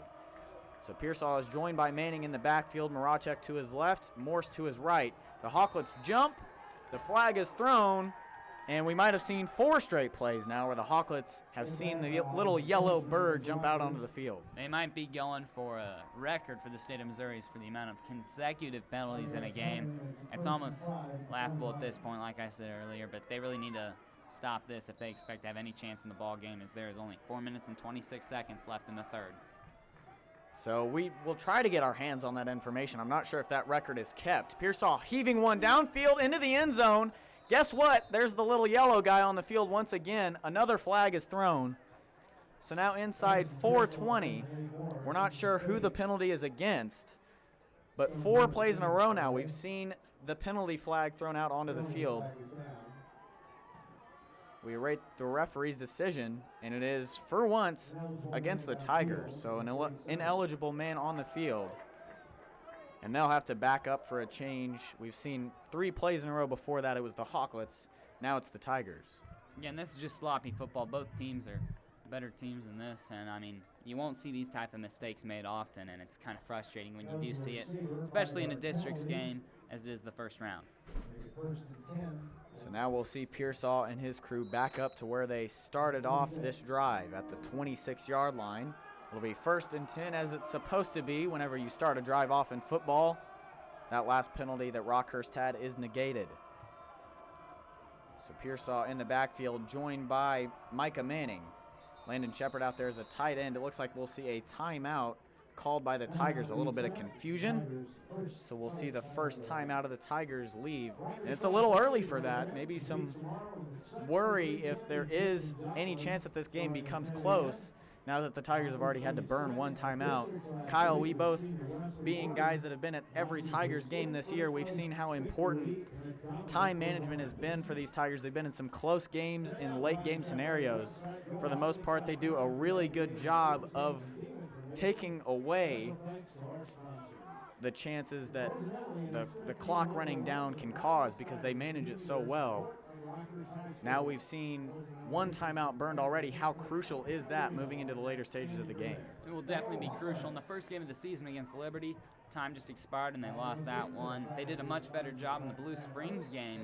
They had plenty of time left on the clock and even a chance to win that one. Unfortunately, just fell through the hands of their tight end. So they've been better this season, and one timeout shouldn't affect them too much. Handoff goes to Manning up the middle there. The Hawklets were all over it. Hard to give one guy credit for the tackle.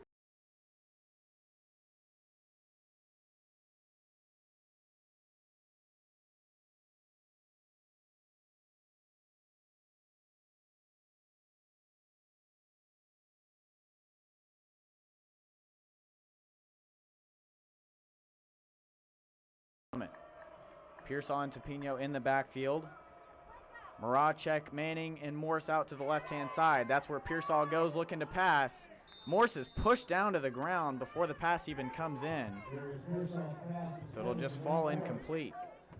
There's definitely some noise coming from the Rockhurst side of the stands. They're screaming for a holding, and it doesn't look like they'll get one. Offensive line, like we've said, has done a really good job at protecting Darius Maybe, holding on to the front seven of the Rockhurst Hawklets, but we didn't see the flag, and so there won't be a penalty called on that one. So we'll see Pearsall still getting some directions from his sideline.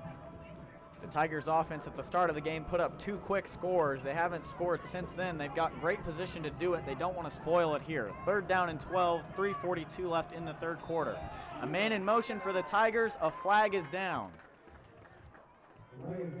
It'll be a delay of game against Lee Summit. That's not the first time we've heard that called. So now we'll see if the Tigers can fix that. They'll have to back up now 3rd and 17. So some adversity here for the Tigers offense on this drive.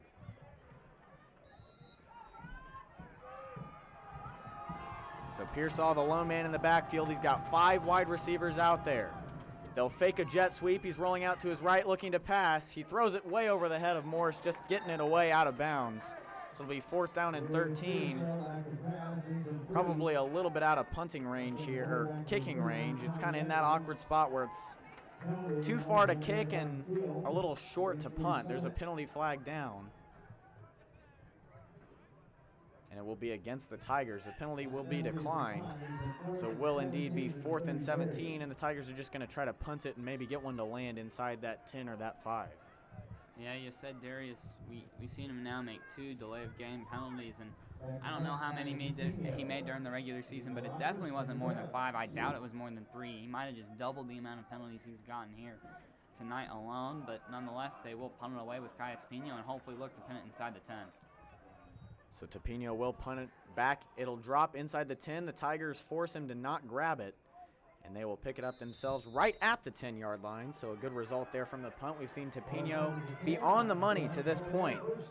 That time, once again, no chance for Henry Krebs to even try to grab it. So the Hawklets will take over 1st and 10. We've seen their offense be pretty stagnant as far as scoring goes.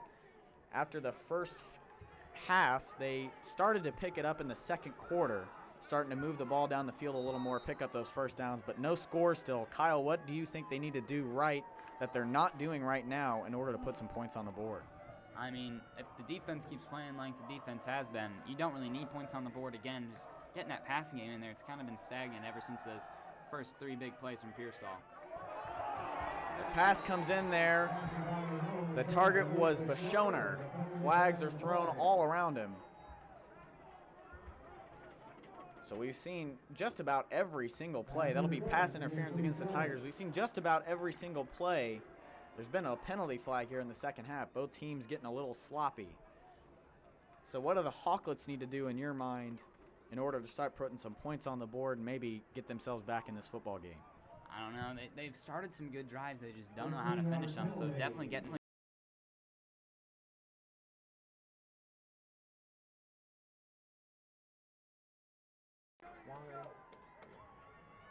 again, you never know what the Rockhurst Hawklets. Just stop the penalties would be my advice. So we'll see Hummel dropping back to pass, firing over the left-hand side. It is caught. Howell was the receiver, but he's pushed out of bounds short of the first down.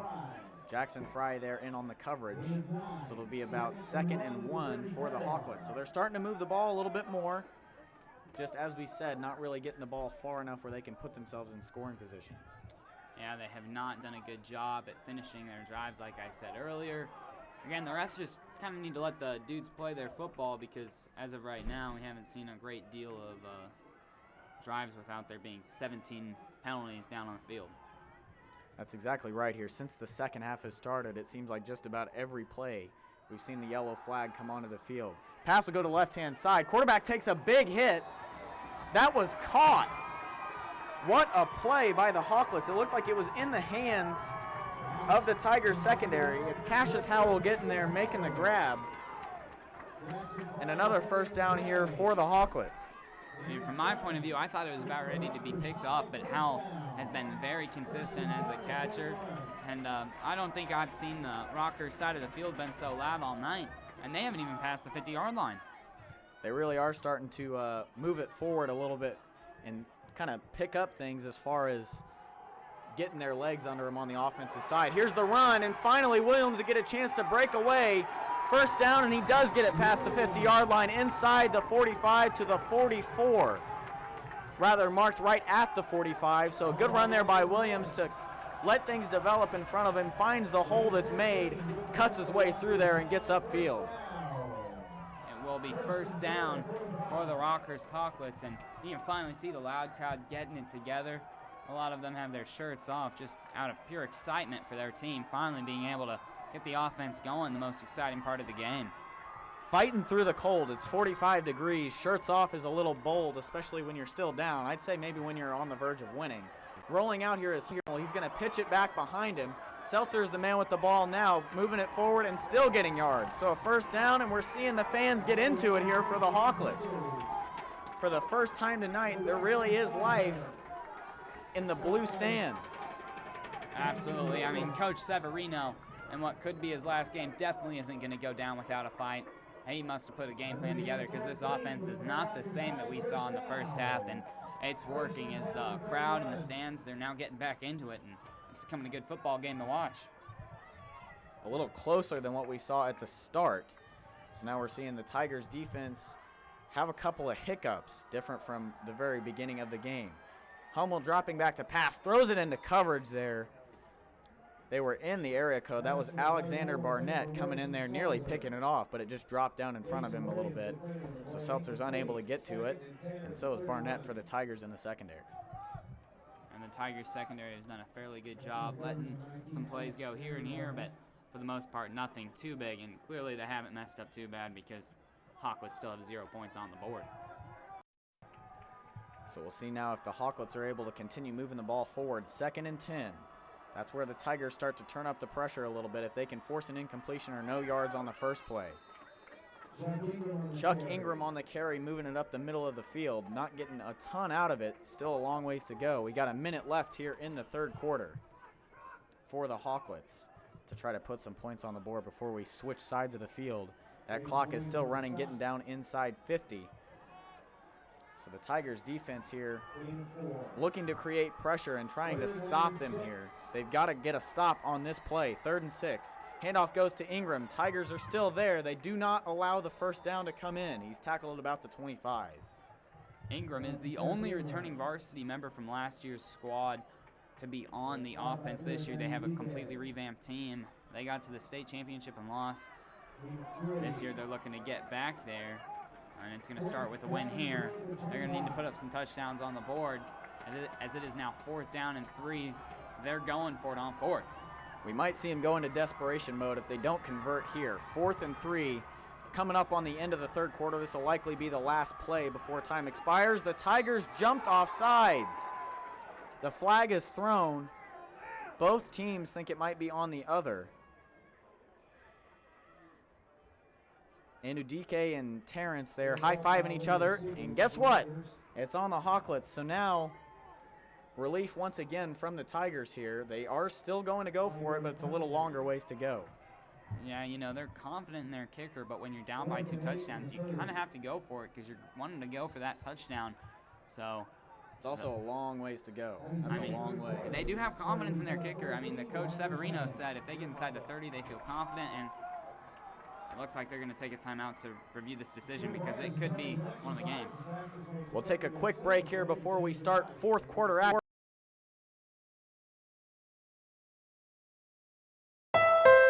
When it comes to SUVs, nothing beats Honda. U.S. News & World Report's best SUV brand 4 years in a row, including the 2019 Honda Pilot, one of the millions of Hondas built here in America since 1982. Or the 2019 CR-V, a crossover car and driver calls a better value than the RAV4. And right now, get Pilot with 1.9% APR financing for well-qualified buyers. For more offers, visit kchondadealers.com today.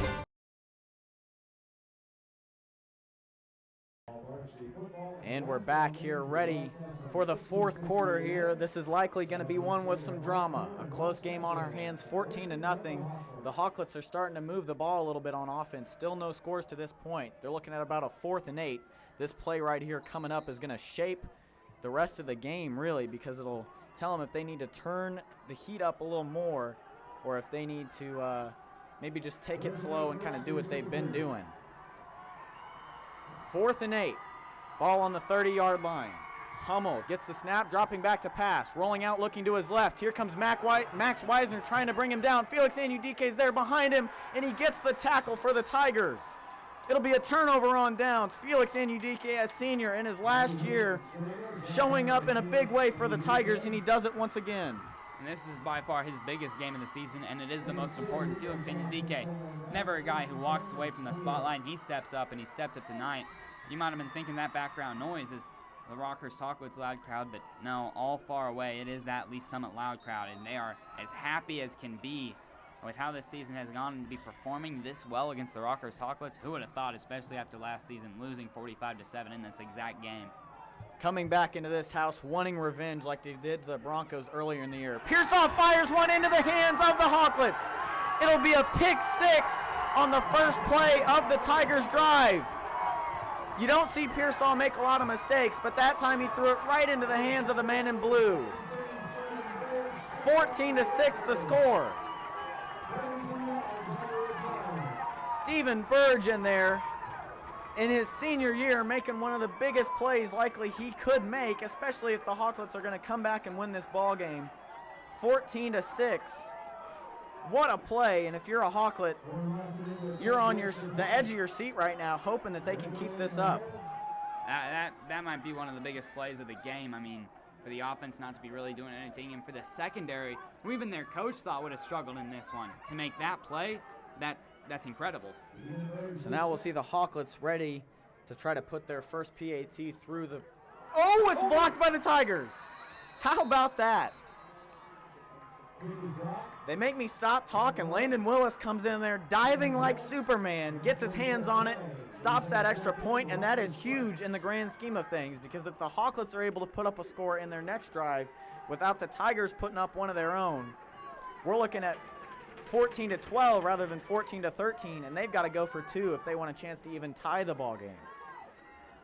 Yeah, that missed PAT is definitely going to change things up. I mean, this game has really not gone to script. We thought the defense for Rockhurst would have been good. It hasn't been fantastic. We thought the kicking would have been good. They just missed a PAT, and the secondary wasn't supposed to be good, and, you know, they just got to pick 6. So now we'll see maybe some drama here. Fourth quarter, we've seen the first score for the Rockhurst Hawklets. 14-6 our score. We were expecting a close game. We're finally starting to get one. How about that? Rockhurst finally getting some points on the board. If you're just tuning in, fourth quarter of high school football here in week 1 of the playoffs. Owen Lawson getting ready to boot it downfield here once again. Nate Morse back ready to return for the Tigers. It's been an incredibly close game to this point, and it's only getting closer. Darius Pearsall there with the interception. The Tigers able to return it or rather the Hawklets able to return it for a touchdown. The kick's going to go way back and into the end zone. So a great kick there all the way back through the end zone to not allow the speedy Nate Morse to get his hands on it. Yeah, you definitely won't want to give Nate Morse a chance to get the hands on it. I mean, when he has the ball anywhere on his body, he does something special with it. So the Tigers offense now, the pressure's on. They performed well in the first quarter, haven't done much since, and with 11:44 to play, Rockhurst definitely has a chance to come back in this one. The Tigers are going to have to step up big here. We haven't seen a score since very early on in this one from Lee Summit. They put up 2 quick ones. They've been stagnant as far as putting the points on the board. And now Pearsall may be having a little jitters after throwing that interception. He's got to come out here and get it back for the Tigers.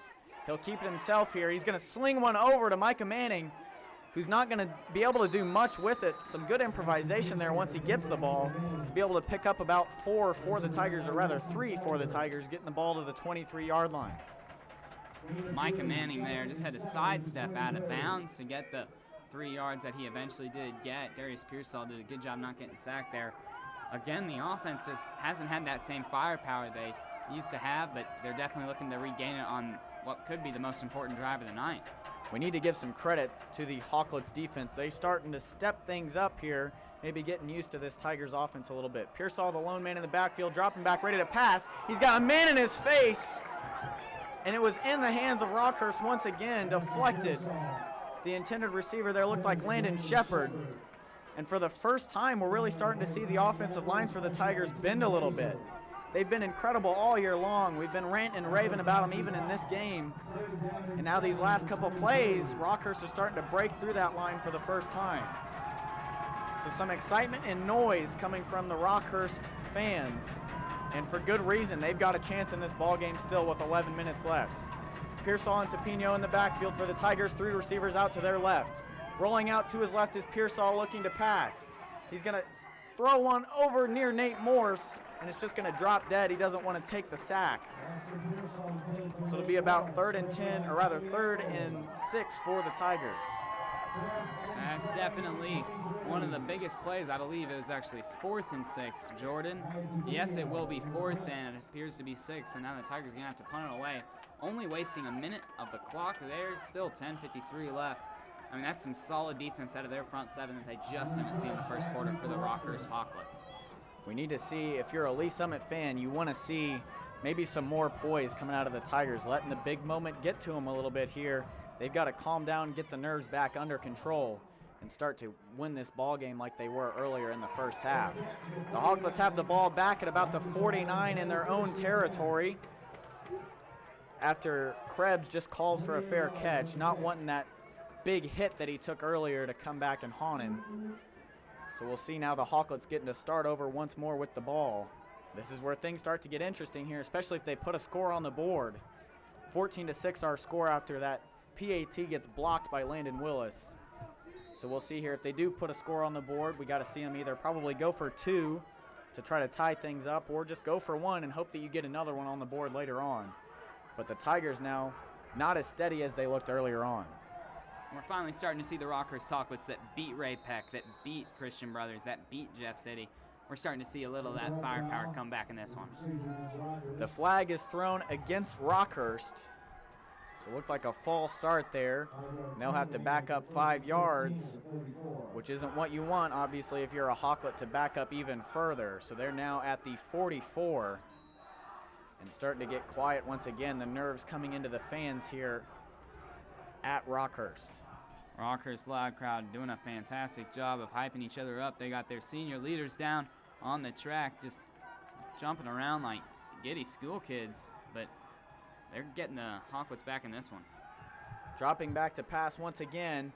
Completed pass, but not much coming out of it there. It looked like Bashoner was the intended receiver. He gets the ball, and he's brought down. Not an easy task to bring him down. He is 6'4", weighs 205. That's a big boy getting the ball for the Hawklets. That is a big guy, but even a bigger guy bringing him down is Kaya Tapino. I think he's 6'2", but he's definitely got some meat on those bones, and he was able to bring him down to the ground. 2nd and long. This penalty might become a crucial mistake by the Hawklets. Hummel back in the shotgun here looking to pass. Chasing after him is Max Weisner. Tries to get his hands on the ball. He won't be able to. It slips in between the hands of the Rockhurst wide receiver, and it falls incomplete. So now 3rd and way long here for the Hawklets. So a sigh of relief there from the Tigers, as it looked like the receiver was able to break free, but it's incomplete. I don't know how many times this half we've seen the quarterback kind of struggle in the pocket, and then a receiver makes a move and gets open. But fortunately for the Tigers, it didn't happen there, and it will be a 3rd and long for the Rockhurst Hawklets. We know they like to run the ball, and kind of taking that away from them makes them a little uncomfortable. It forces their junior quarterback to step up, and so far tonight he's struggled a little, but he is finding his groove late in the 4th. Hummel in the shotgun here, fakes a handoff, rolling out to his right, looking to pass once again. He's got Bashoner on the right-hand side, breaking away from his man, and it's a 1st down for the Hawklets. Breaking away from Jackson Fry once again is Bashoner. He has been Mr. Consistency for the Hawklets. A little bit of a Landon Shepherd for the guys in blue. And he's there once again, getting the 1st down for the Hawklets on the 3rd and 14. I mean, just when you think they're done, you cannot count them out. And, you know, in the half, I was thinking we could have talked about some other scores around the Metro, but no, this one's too close. You can't look ahead right now. You got to be focused on the here and now, and that is what's happening at Rockhurst. Hard to give either one of these teams the edge here going into the late stages of this one. Handoff here goes to Williams. He's not able to get a whole lot out of it, about 4 yards, before getting hit by the Tigers. We're going to have 9:21 with a ticking clock here left in the 4th quarter. As the offense is going to have 2nd and 7 to work with. Looked like Williams is limping off the field after that last play, which is no good if you're Rockhurst. That's your #1 running back, kind of hobbling off after that last one. And with only 9 minutes left in this ball game, he's a big part of their offense. And if you're a fan of the Hawklets, you're hoping that he's back in there soon enough. Under center is Hummel. He's going to fake a handoff, rolling out to his right. Felix Anudike's in the backfield trying to create pressure. He finds a man over the middle and hits him. Teddy O'Neill coming in for the Hawklets, and it looks like he will move the chains once again. And Rockhurst now inside the 30-yard line. Again, I mean, Felix Anudike in this front 7 has done so much to make the quarterback. I don't know how many times he's rolled out of the pocket, but it's been a lot. It's time for the secondary to step up and not making these big plays turn into 1st downs for the Rockhurst offense. We've seen now the Tigers aren't able to get to him as much, maybe a little fatigue from their defensive line, not able to get in that backfield and force the pressure quite as much as they were in the 1st half. So now a little confusion for the Tigers defensive line. Hummel has time, finds a man to the left-hand side of the field. It looks like a touchdown for the Hawklets. What looked like a little dump-off pass to Chuck Ingram ends up making the score 14-12 for Rockhurst. 8:11 left here in the 4th quarter. As we mentioned before, drama starting to build here. Moving into the later stage of this one, Rockhurst has momentum. It's Chuck Ingram. It's the one veteran who gets that touchdown, and it's no surprise here. 12 and 14. Will they go for it is the big question. I'd assume so, as it seems points are a rarity in this one. Now becoming a little more common here for the Hawklets. They will indeed go for 2. Hummel will march up there under center. The Tigers need to bear it on here. They cannot let this one come through. They'll fake a handoff rolling out to his right. He finds a man, and guess who? It's Chuck Ingram. Tie ball game here in the 4th quarter with 8:11 left. What a ball game. What a ball game. I mean, I think you said it right there. What a ball game. You can now hear the crowd. It's almost deafening noise from the Rockhurst side.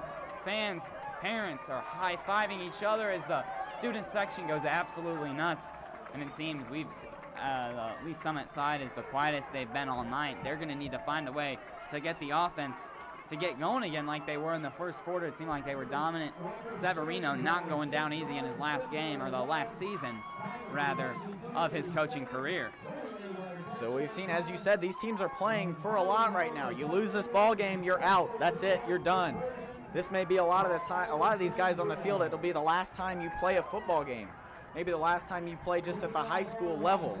They've got a lot that they're playing for, and Chuck Ingram is showing up in a big way in his senior year, tying things up for the Hawklets. in the fourth quarter. And how about that? The Hawklets have wind in their sails once again.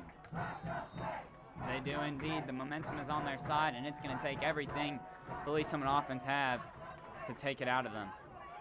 Owen Lawson back ready to kick it off again in the direction of Nate Morse. He'll field it about the 1 yard line. He is going to try to return it. He doesn't have a lot of space to move, and he's just going to dive down at about the 13. So the Tigers not in great field position to start this drive. And now some worry coming from that Lee Summit sideline and from those Lee Summit student section. Our worry is settling in, but let's talk about Darius Pearsall. He's a guy who, when under pressure, seems to be playing better football. We saw him in that Blue Springs game. They were constantly down, but then he brings them back, puts his team in a position to win. They didn't end up winning that one. But I wouldn't be too worried if you're a Lee Summit fan having Darius Pearsall at the helm of your offense. He did make that one slip up, which is why there's 6 of those 14 is on the board with the pick 6 that he threw earlier. So now back out onto the field. The Tigers were shut down in their last 2 drives. Handoff here goes to Manning to start the drive. He pushes it up the middle, getting about 3 or 4 yards to start the drive here for the Tigers. Manning's just pushing the pile that he accumulates. I mean, guys can't seem to stop his speed. Second down. I can hope that they time things just right. I don't care what they do. They just need to score on this drive or in a future one to win the game. Handoff here goes to Manning once again up the middle, trying to burn some clock it seems. Not a whole lot coming out of it. The run game hasn't really been there for the Tigers to this point. And once again, it's blotted up by that defensive line of the Hawklets. It's interesting. Usually the Tigers are the ones with the slow start, but it seems like Rockhurst has flipped the script. They got off to a slow start and now back into it. Tie ball game 14-14, 7-11 left in the fourth quarter. Creeping up on 9 o'clock. Pitch black sky here. This stadium is starting to get a new atmosphere to it, one that doesn't favor the Tigers. Lee Summit may be getting a little bit worried to this point. Pearsall in the backfield. Several receiver options. Kaya Tupino goes in motion. Pearsall keeps it himself, running to the right-hand side of the field. Now switches back on himself, and he's brought down for a loss. The Hawklets are all over it. I don't know what that was. I mean, Rockhurst has been playing the quarterback spy, and so far Pearsall has gotten absolutely nothing on that one. Nothing is different. I mean, without Ryan Belt on that offense, you've got to be thinking a senior in his final game. Without him, he's got to be upset himself, and then the loss of that weapon has just made it even easier on this Rockhurst secondary. So we were talking earlier about how many weapons this Tigers offense has. Now we're talking about the loss of weapons and how that's contributing to this game so far. As the Hawklets will let this punt bounce, and it'll be picked up at about the 45-yard line. So the Hawklets now playing for a chance to take the lead rather than playing for a chance to come back. What a game. I can't say anything else other than that. This is one of the best football games I've seen in a long time, and the Hawklets now trying to flip the script and come back from behind. Definitely one of the best ones we've seen so far of the Tigers seasons. The only other, I would say, competitor is that Blue Springs game being as close as it was, and this one looking to be no different. So we're seeing a couple of those seniors out there on the field for the Tigers trying to will them forward, get maybe that pressure taken off, get them back and amped up like they were earlier in this football game to stop this Hawklets offense, which here lately has been dangerous. That play will be blotted up. It looked like maybe Hummel tried to keep it himself. He doesn't really go anywhere with it. So it'll be 2nd and 10 for the Hawklets. No matter how many times they've tried to run it up the gut, they don't seem to have learned the lesson that they just can't do it. The linebacking front 7 is too strong.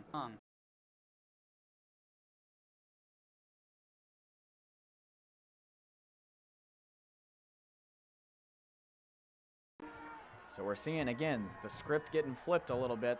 Rockhurst has some wind in their sails. Hummel rolling out to his left here, looking to pass. Now he's going to keep it himself. Oh, and a hard hit. Penalties thrown immediately. That looked like a helmet-to-helmet there from Barnett. Hummel gets up. Oh, my goodness, that was a hard hit. It'll be a flag, obviously, on Barnett, the personal foul there. Rockhurst fans are not happy, and that's no good to see. You hope that Hummel's okay. He jumped up quickly, but that's a bummer. Barnett had a big hit in the St. Joe game that took a kid out. He had a very bad concussion. An ambulance had to be rushed out onto the field. And now with this hit, I know you want to send a message. It's late in the game. You're a senior, but at the end of the day, that penalty helps not your team. It helps the other team so much. And that's exactly what you didn't want to happen. You turned what could have been just a 7-yard game into now 15 onto that after that. So the ball now inside the 25-yard line. First down and 10 from the 24. Hummel still in the game. Probably seeing a couple birds flying around his head after that hit. And you hope he's okay. He drops the ball there on the snap. The Tigers are all over him. So a little miscue there. It was recovered. Nothing really coming out of that one. No, not at all. I mean, there's a big opportunity for the Tigers. Weren't able to take advantage of it. Rockhurst still on edge after that big hit. A lot of them saying to kick him out of the game. Barnett's still in there, though. They are very frustrated. But now the Hawklets still have a chance to do damage here. 4:30 left. Handoff goes to Williams up the middle. He's wrapped up and brought down at about the 21-yard line. So it'll be 3rd down and about 7. Yes, it will be. 4:12 is left on the clock. 3rd and 8 is left. We've seen them in these drives have no problem picking up a 3rd and 13, 3rd and 14. They seem to be very comfortable where they're at, which is not good if you're the Tigers. And a new factor playing in here. They're within field goal range, and they've got a good kicker. So the chance here that they bring on Owen Lawson in the case of a 4th down is very likely. They'll fake a handoff here looking to pass. Kaya Tapino's in the backfield and a sack for the Tigers. Brought down at the 31-yard line. A huge play for Kaya Tapino in his senior season. Bumps arms there with the other smash brother, Tyler Terrence. 4th down and a long ways. That's a senior making a big play in a big game. Kaya Tapino coming up when he needed it to the most. They're going to try and kick this field goal. Severino, the coach, has a lot of confidence in this kicking squad, so Tigers might need a block here. Or, I mean, this is a hard field goal if you're in the NFL or college. Nonetheless, high school. We'll see if they can get it here. It's a long one here. The snap, the kick is up. It looks pretty good. It splits the uprights. 17-14 the score. Rockhurst has stormed out from behind. They are in front in this football game. What a game we're seeing unfold. The Tigers will get the ball back. Hope is not lost, but there is a huge shift in the way that this stadium is moving. Everyone in here on their feet if you're wearing a blue shirt. And the Tigers now maybe moving into desperation mode with just 3 minutes left. This game is turning out to be very similar to the Blue Springs game. Tigers are now down by a field goal, which is exactly what they were when they played Blue Springs.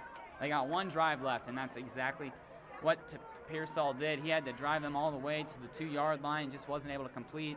If you're a Tigers fan, you're hoping for a different outcome in this one, because after starting the game like they did with so much hype and so much momentum, and just to have it unravel in this second half, it's definitely a telltale sign, and it's props to Severino, the head coach for the Rockhurst Hawklets, putting together a game plan to get his team back in the game. That halftime pep talk goes a long way. Severino here in his last year not wanting to go down here in just the first round, and it looks like they might not. The Tigers season hopes dwindling a little bit. Nate Morris back ready to return this kick. So Owen Lawson, who looks like he might be the hero in this ball game, back ready to boot it off to Morris once again. A great job splitting the uprights there on that last field goal. Goes back towards Morse. Morse will watch this one just go back into the end zone. The Tigers will start off on the 20-yard line. And the electricity that the offense had starting this ball game and that they've had in weeks previously, it's not really looking like it's there so much. So we'll see here if the Tigers are able to flip the script a little bit and try to turn the tides in their favor. Yeah, they're going to need nothing short. Just a really good drive led by Pearsall. And Jordan, they have the weapons. We've mentioned that a lot. They have Nate Morse. They have Landon Willis. They have Micah Manning. They just need to put it all together. But the front seven for the Rockhurst Hawklets is making it so hard for them to make the drive work. So we'll see Pearsall come back out onto the field. Once again, he's not done a whole lot in the fourth quarter. He threw a touchdown, but it was to the wrong team. Joined by Manning in the backfield. The snap a little high. It'll be a fake handoff. He's looking to his left. He's got a man downfield. It's a little overthrown, but it's caught. And it looked like it was maybe out of bounds.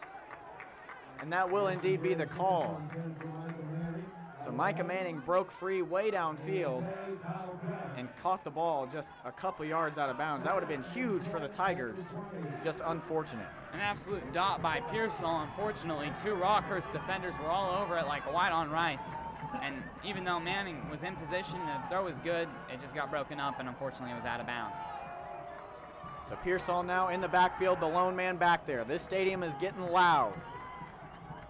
A man in motion for the Tigers, looks like Landon Willis. Pearsall rolls out to his right, finds Willis, and it bobbles in and out of his hands.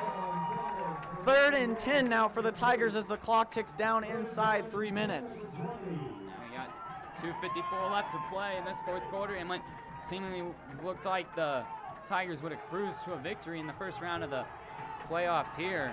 Now it seems like they're about to fight for their lives, trying to just play one more game.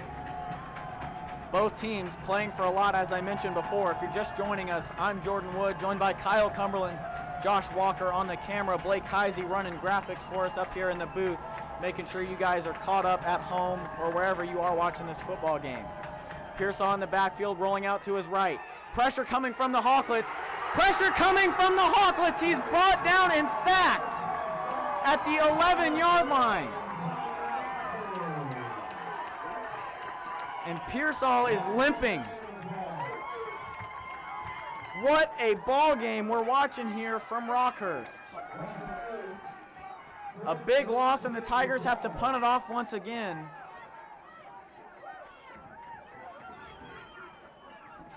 Wow. I mean, I'm at a loss for words. This is just insane to watch the difference from the first to the second half. I mean, Coach Severino coaches them up well, and you can just tell. So Kaya Tapino back ready to punt it once again, and maybe with that, punting away the Tigers' season. It's a short one.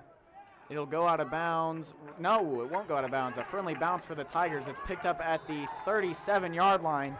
The Tigers need a quick stop, and they need to move the ball downfield if they want any chance in this football game.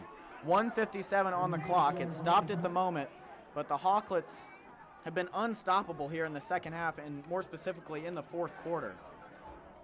I don't know if I see that changing even as a fan of the Tigers. Yeah, I don't know. You got to be hoping for a miracle because they're going to need a turnover on defense or just a quick 3rd and out. I mean, they're just 7 yards away from making another field goal like they did. But Rockhurst is going to take a timeout, and Coach Severino is going to come out, coach his players up. He knows how to do it. 383 wins. Rockhurst has one of the best football programs in the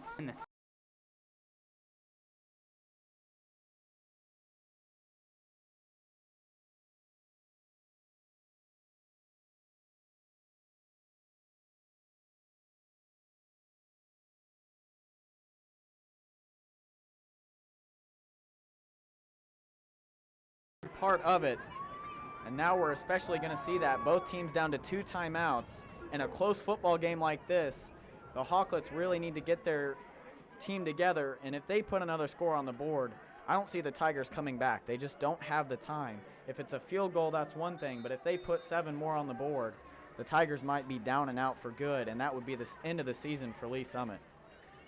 So obviously we don't want to see that happen. It's hard to see either team drop out and end their season. And the Hawklets especially not wanting it to happen to them here. They've seemed like they've just wanted it more here at the start of the year. Snaps a little high. The Tigers are going to get back there, but they won't be able to pick it up. Williams falls on it right at around the 46-yard line. A minute 52 and the clock will stop. Timeout Lee Summit. It's the second timeout of the half. I mean, they're looking at a 2nd and long, but again, a 2nd and long only means so much when you're facing a Rockhurst offense who seems like no matter if it's 3rd and 17 or 3rd and 1, they're getting the first down. A minute and 52 left in this ball game. Things looking grim for Lee Summit. The Hawklets still very amped up. They've come back from 14-0 down coming into the 4th quarter. They have completely turned the tide, and now they're coming back into this ball game with a new attitude and a little bit of swagger about them that wasn't there in the first half. So, Kyle, if the Tigers are going to win this ball game, what do they need to do in your mind? Play lockdown defense and go out and score. That's it. Nothing more that you really could do. Rockhurst playing incredibly here in the fourth quarter. They haven't really made a lot of mistakes. You can't really say the same about the Tigers despite the great effort that they've been putting up. Handoff, it'll be Seltzer here running the ball to the left-hand side. LaJuan Miller trying to bring him down, still unable to. And some Tigers finally will take him out at about the 40-yard line, rather the 37-yard line for the Hawklets. So that's about where they started this drive. It'll be 3rd and 10 here for Rockhurst.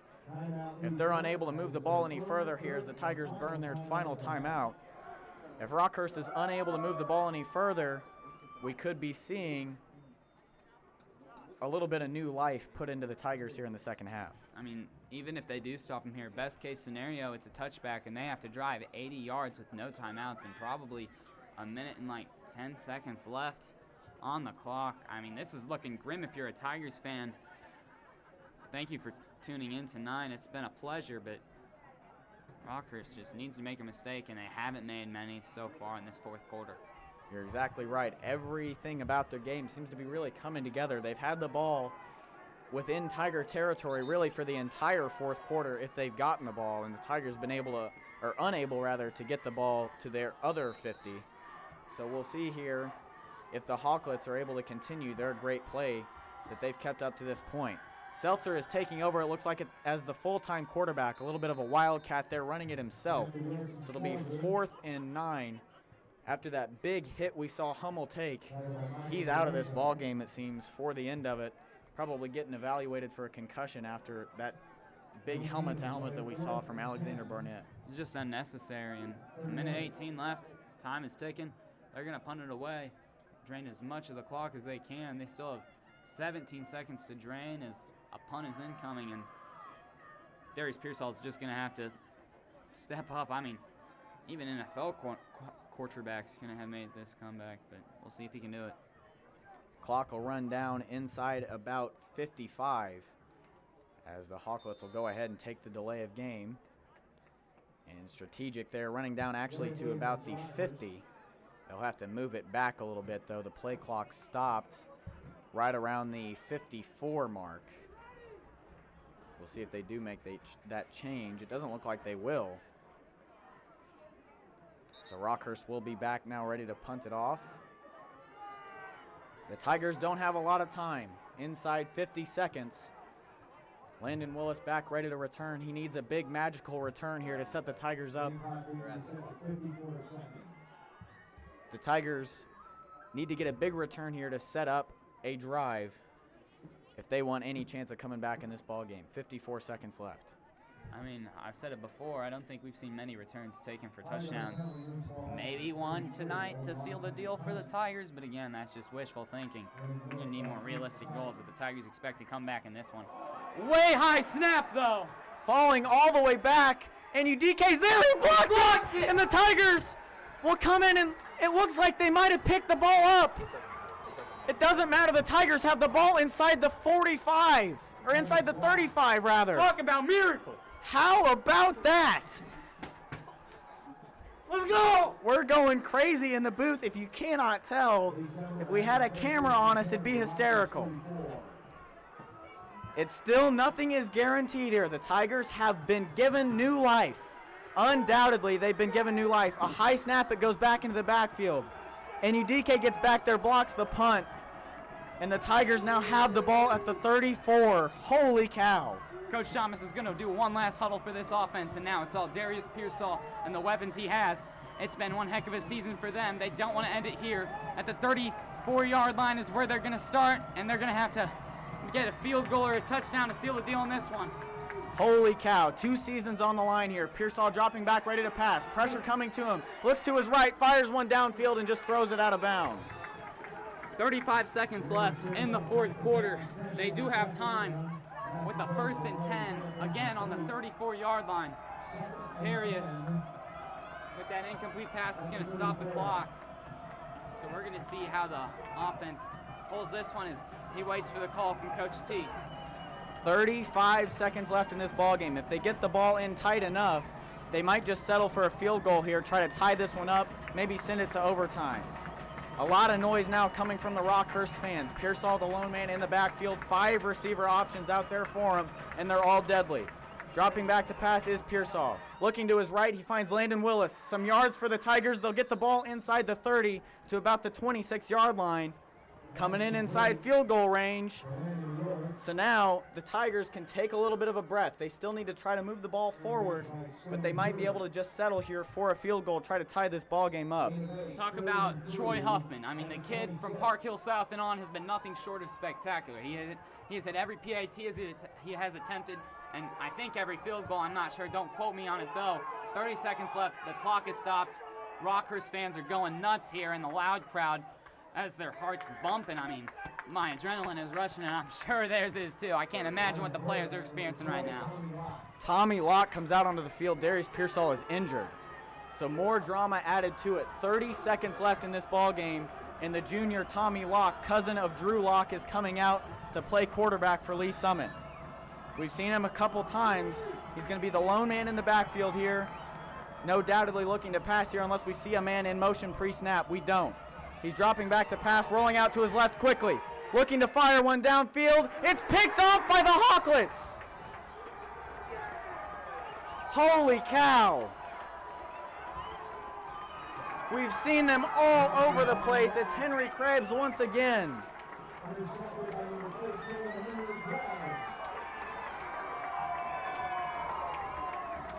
When you need him most, Darius Pearsall gets injured.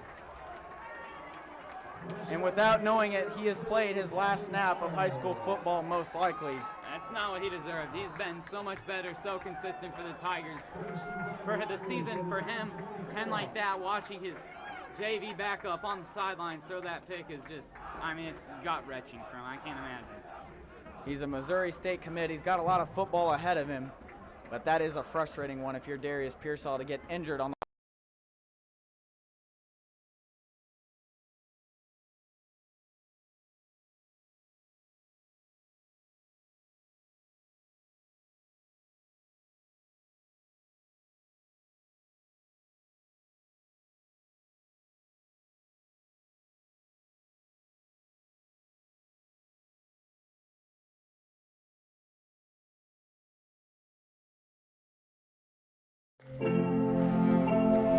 Today is a new day. A day we've been waiting for our whole lives. We've put in the work to get to this moment, to have this opportunity to come together as a team. Everyone knows KC is on the rise, but what they don't know is we're just getting started. Community America, powering the rise of Kansas City.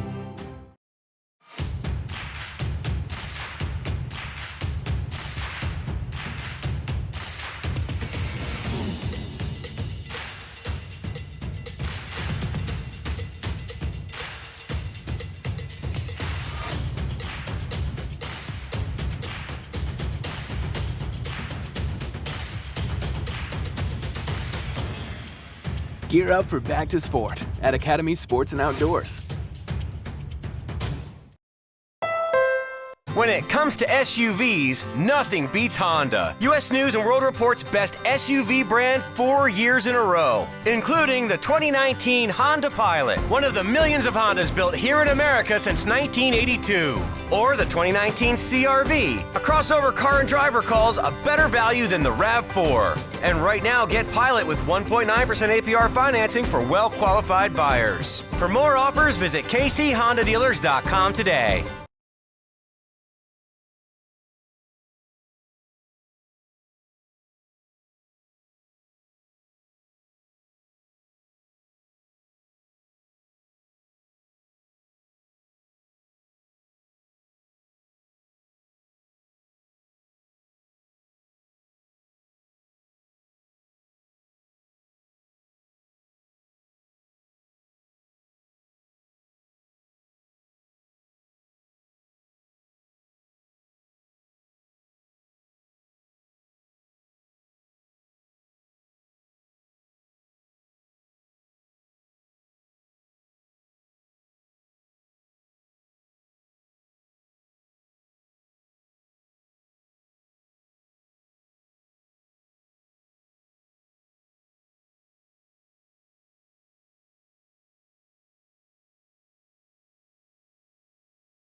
And we're back. Sorry, some technical difficulties.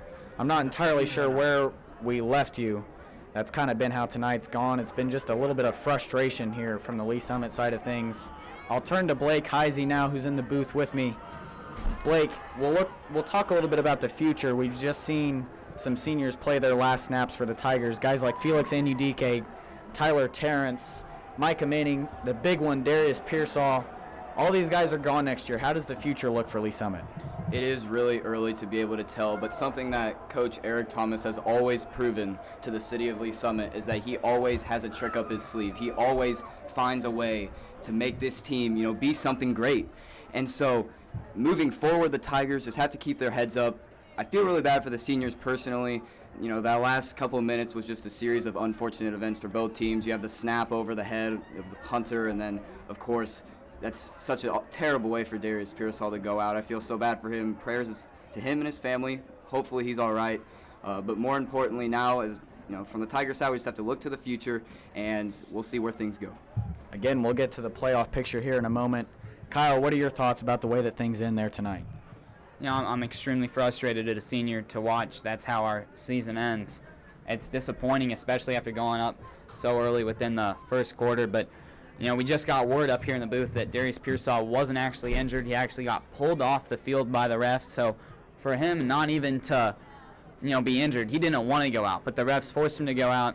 I don't know what they were thinking. That's a load of crap in my opinion. And I don't understand why they did that because, in a sense, we quite literally threw away the season. 17-14 Rockhurst wins. It's a familiar story. It's not 45-7. Like it was last year, but maybe that would have been better because now we're all very upset. We knew it was coming last year, and it stinks, man. So if you're wondering about why Pearsall is off the field, it's not because of injury. It sounds like he was cramping up. The refs force him off the field. Controversy there. Tommy Locke comes in. Maybe should have just thrown the ball over the heads of everybody, thrown it out of bounds, maybe rely on Troy Huffman there. There's a whole bunch of what-ifs coming into that one. Monday morning quarterback. Kyle, I'll go to you once again. Now we're looking at the playoff picture here after this loss here for Lee Summit. Who does Rockhurst look to play against here, and how does it look after that for everyone else that's in the playoff picture here in this division? Rockhurst is going to face Liberty North. I'm not hoping they lose, but they probably will. Liberty North has been extremely solid all year long, so I would predict Liberty North to make it to the finals. And then no other upsets look like they're happening as Park Hill is still in battle with Liberty. It's 3-8 there. Park Hill's winning. They will probably win that one. And with Ray Peck beating Lee Summit North, it's going to be no upsets, even though there should have been one. Unfortunately, we got robbed of that fantastic opportunity. So if you're still interested in college or in high school football without the Tigers, then you have some potential good matchups to look for. But again, Liberty North has been running through teams like a knife through butter, and I would expect nonetheless as the playoff picture goes on throughout the season. So that's where we'll end things here tonight. That's where we'll end the Tiger football season. We've still got a lot of sports to look forward to. We'll be covering basketball games for Lee Summit later on in the year whenever the time comes. That's the end of it for us here with Fifth Quarter. I'm Jordan Wood signing off for Blake Heisey, Kyle Cumberland, and Josh Walker. We'll see you all come basketball season.